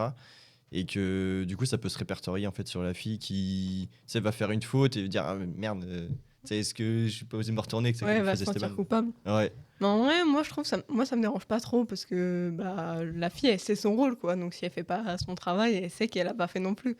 Donc, en soi, moi, ça me paraît normal. Si t'as fait une faute bête sur un truc, bon, l'autre, il a pas non plus à te faire une remarque, mais toi, tu sais que bah, la prochaine fois, il faudrait essayer de faire mieux, quoi. Ouais. Après, ça se joue aussi sur la confiance avec son partenaire. j'imagine. Ouais. Bah, normalement, si ton partenaire, il te connaît, il va essayer de te mettre en confiance. Ouais. Parce que c'est sûr que si tu fais que de dénigrer ton partenaire, bah, il va pas être en confiance et c'est pas là où il va le mieux performer. Donc, en fait, c'est aussi ça, la gestion des émotions à faire. C'est ces émotions et là tu le fais pas que pour toi, tu le fais pour la paire quoi. Ouais. C'est là que peut-être le côté je peux pas être impassible, faut quand même se contrôler quoi. Ouais, voilà. Moi, il y a aussi ce côté en double ou en mixte, aller vers l'autre. Et des fois, tu sais, on s'oublie un peu soi-même parce que l'autre va mal. ou que l'autre est pas dans une bonne phase, mais en fait, faut essayer de faire la part des choses. Moi, je sais que des fois, quand je vois que ma partenaire ou mon partenaire il fait des choses qui vont pas dans son sens, qu'il n'arrive pas à jouer, j'essaie d'aller vers lui en mode t'inquiète, c'est pas grave, ça va venir et tout. Et même quand c'est mon cas, j'aime bien quand on vient me voir, tu vois. Quand je fais des fautes de merde et tout en double et que personne vient me voir, je suis en mode bon. En fait, du coup, là, pour le coup, j'ai du mal à extérioriser quand je suis en double. Après, ça dépend aussi de ton propre état à toi. Enfin, moi, je sais que ça me gêne pas. Je peux être vraiment plein de, je sais pas, être dans le soutien par rapport à mon partenaire ou ma partenaire. Et je sais pas, dans un jour où je vais être crevé, ou dans un jour où, surtout, des fois, je sais pas, les doubles, ils arrivent le dimanche, ou je sais pas, j'ai eu une grosse semaine où j'ai mal dormi et tout. Quand tu manques de sommeil, parce que tu es en déplacement et tout, bah là, tu peux avoir plus tendance à la frustration qui arrive, tu la montres. Et en fait, moi, je sais que ça dépend vraiment de mon état, quoi. Là, ce sont des émotions. Et des fois, je rentre justement dans un peu ce trou noir dont je parlais tout à l'heure, quand tu es fatigué. Donc, il faut faire attention à ça aussi, quoi. Faut en être conscient, pareil. Puis en plus, tu gères toi-même tes émotions, mais l'autre, faut que tu essayes de lui gérer ses émotions. Dans le sens où il faut penser à soi, il faut penser à l'autre, il faut penser à la paire. Donc en fait, il faut réussir à prendre chacun son temps, mais à la fois se retrouver, parce qu'en fait, un double, ça ne joue pas tout seul de son côté. En fait, il faut réussir à chacun gérer ses émotions de son côté, à la fois que ça joue ensemble. Donc se retrouver un moment avant le point. Il faut être sur la même longueur d'onde là-dessus, en fait. Exact. Ouais. C'est hyper important. Je vais juste revenir vite fait sur ce que tu as dit, Alexis, sur le côté ambiance de la salle et tout, et particularité du moment. Je sais que j'avais produit mon meilleur jeu quand j'étais trop content de rejouer au BAD, justement en mars, et avec les 3 tournois que j'avais enchaînés. Le fait de rejouer et d'être trop content de jouer le match à domicile, la finale, je jouais contre un gars que j'avais déjà battu l'année dernière et qui vient exprès de Paris pour jouer les tournois dans l'Ouest. Et je voulais trop le rejouer, ce mec-là. Et au début, alors, la semaine avant où j'ai vu qu'il jouait, j'ai fait OK, faut qu'on se joue et tout, ça va être trop bien. Qu'est-ce qui se passe? On se joue en finale. Je perds 11-4 ou 11-1, je crois. Et je remonte à 14-14 et je gagne 27-25 ou 25-23. Et en fait, j'étais trop content de jouer. En fait, au début, j'étais là, moi, je me mettais la pression parce que j'avais déjà battu. Assez nettement, je l'avais déjà battu. Et j'étais là en mode, OK, il peut se passer quoi? On s'est un peu cherché toute la semaine en mode, quand on se rejoue, ça va être sympa et tout. Comment on fait, tu vois? Est-ce que moi, je dois aborder le match? Comment j'aborde le match? Du coup, j'ai dit, OK, je laisse couler pour l'instant, on va voir comment ça se passe. J'ai pris Tempête. Et après, j'avais aussi tous mes amis qui étaient autour du match parce que c'était un peu un des derniers matchs qui était joué. Donc, j'étais en mode, il se passe quoi là? Je suis à domicile, il y a tout le monde qui me regarde, je suis contre un mec que j'aime bien jouer. Qu'est-ce que je fais? Et là, j'ai lâché, j'ai fait, OK, je prends du plaisir et je fais ce que je sais faire. Et au final, j'ai gagné le match. Et c'était ce côté où je prenais vraiment. Là, à ce moment-là, je pense que c'est un des moments où j'ai pris le plus de plaisir à jouer. Et encore plus parce que du coup, tu fais un peu la remontada, donc c'est encore mieux. Et des coups derrière, j'ai déroulé. Profiter de l'instant, en fait. Ouais. Profiter du moment et en oubliant toutes les fixettes que tu peux faire qui peuvent venir à ton match, en fait. Si tu rentres dans une espèce d'état de flow, en fait. Enfin, t'es dans un état où, en fait, c'est ça. Pour moi, c'est ça. C'est que tu regardes tout et tu regardes rien en même temps et juste tu vis ton match, quoi. Enfin, moi, je sais que c'est sur ce côté profiter. Et je pensais que cette année, en m'entraînant beaucoup plus, je m'entraîne beaucoup plus, je pensais que j'aurais plus de pression. Et c'est hyper paradoxal, mais j'avais beaucoup plus d'émotions négatives quand je m'entraînais pas. Et pourtant, je me disais, mais t'as zéro pression si tu t'entraînes pas, tu mérites pas de gagner. Mais en fait, je ressentais la frustration de ne pas pouvoir jouer, en fait, et de ne pas pouvoir m'entraîner Au niveau que tu pourrais, quoi. au niveau que je pourrais, en Ouais, fait. c'est ça, tu Et t'es du dit coup, que- j'avais ce côté, j'étais content de jouer quand même, mais je ne pouvais pas vraiment profiter du moment parce que j'étais pas dans la même dynamique, j'étais pas en alignement totalement avec moi-même. Et cette année, je pensais que j'aurais plus de pression de jouer les compètes parce que je me suis dit, je m'entraîne, là, j'ai une pression de résultat. Non, pas du tout. J'arrive et en fait, justement, je me dis, je suis dans un processus. C'est peut-être le côté processus aussi qui fait que tu oublies le résultat. Je joue les tournois et en fait, je suis juste content quand j'ai un bon match. Et ça m'est même arrivé de finir un match et je m'en veux un peu. Genre, ça m'est arrivé de finir un match et j'ai le seum d'avoir perdu, mais pas tant que ça. Parce que j'ai fait un beau match. Alors que ça, je suis le pire mauvais perdant du monde. Enfin, genre, normalement, j'éclate une raquette après, quoi. Mais je pense que t'avais ce côté. Et si je m'entraînais? Ouais, mais c'est T'aurais pu gagner ce match. paradoxal. Bah. J'éclatais des raquettes alors que je m'entraînais pas, et maintenant que je m'entraîne, j'éclate pas de raquettes. Enfin. Ouais, mais quand tu es content de ce que tu as produit en soi, tu te dis, l'autre, il était plus fort, quoi. Donc, Ouais. tu as tout donné. Et je sais qu'il y aura le next match, c'est ça aussi. Je sais que je vais pouvoir Ouais, leur voilà. jouer et qu'entre temps, Ouais. je vais pouvoir m'entraîner. Je pense que oui, t'es dans un truc sur le long terme. Tu vois, toi, à l'ancienne, tes tournois, vu que tu faisais plus l'entraînement, bah, c'était un peu tes moments à toi. Mm. Tes moments où tu te retrouves, tu peux jouer Mm. pour toi, etc. Et au final, bah, ces moments, ils s'étaient gâchés parce que Et quand je perdais, je savais que la prochaine fois, je le rejouerais, ce serait la même chose. Alors que là, en fait, tu peux être beaucoup plus dans un truc de processus quand tu sais que tu auras je sais pas combien d'heures d'entraînement entre les deux rencontres, quoi. Mais ouais, au niveau de la gestion des émotions, ça aide beaucoup. Et par contre, faut vraiment, pour moi, faut vraiment vivre, hein. Vivre le moment, quoi. Et accepter ces émotions-là pour pouvoir s'éclater sur le terrain, quoi. Et En tout kiffer, cas, moi, c'est ouais. comme ça que je m'y retrouve. qui fait jouer au bad finalement. Bah ouais. Ouais. On voit bien, si je prends l'exemple de Charles au JO, moi je l'ai pendant 5 ans, pendant sa préparation, je l'ai vu.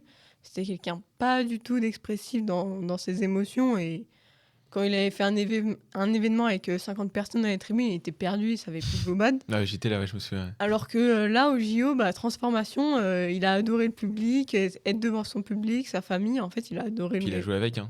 Quand Il tu a- vois, moi, entre le Charles du match contre Com, Ouais. tout premier événement qu'il fait devant du public et devant sa famille, il me l'avait dit, c'est la première fois qu'il jouait devant sa famille, je crois. Mm. La différence entre le Charles 6 mois avant les JO et le Charles des JO, il n'y a Et pas le- photo. Et le Charles d'après JO, il a changé, hein.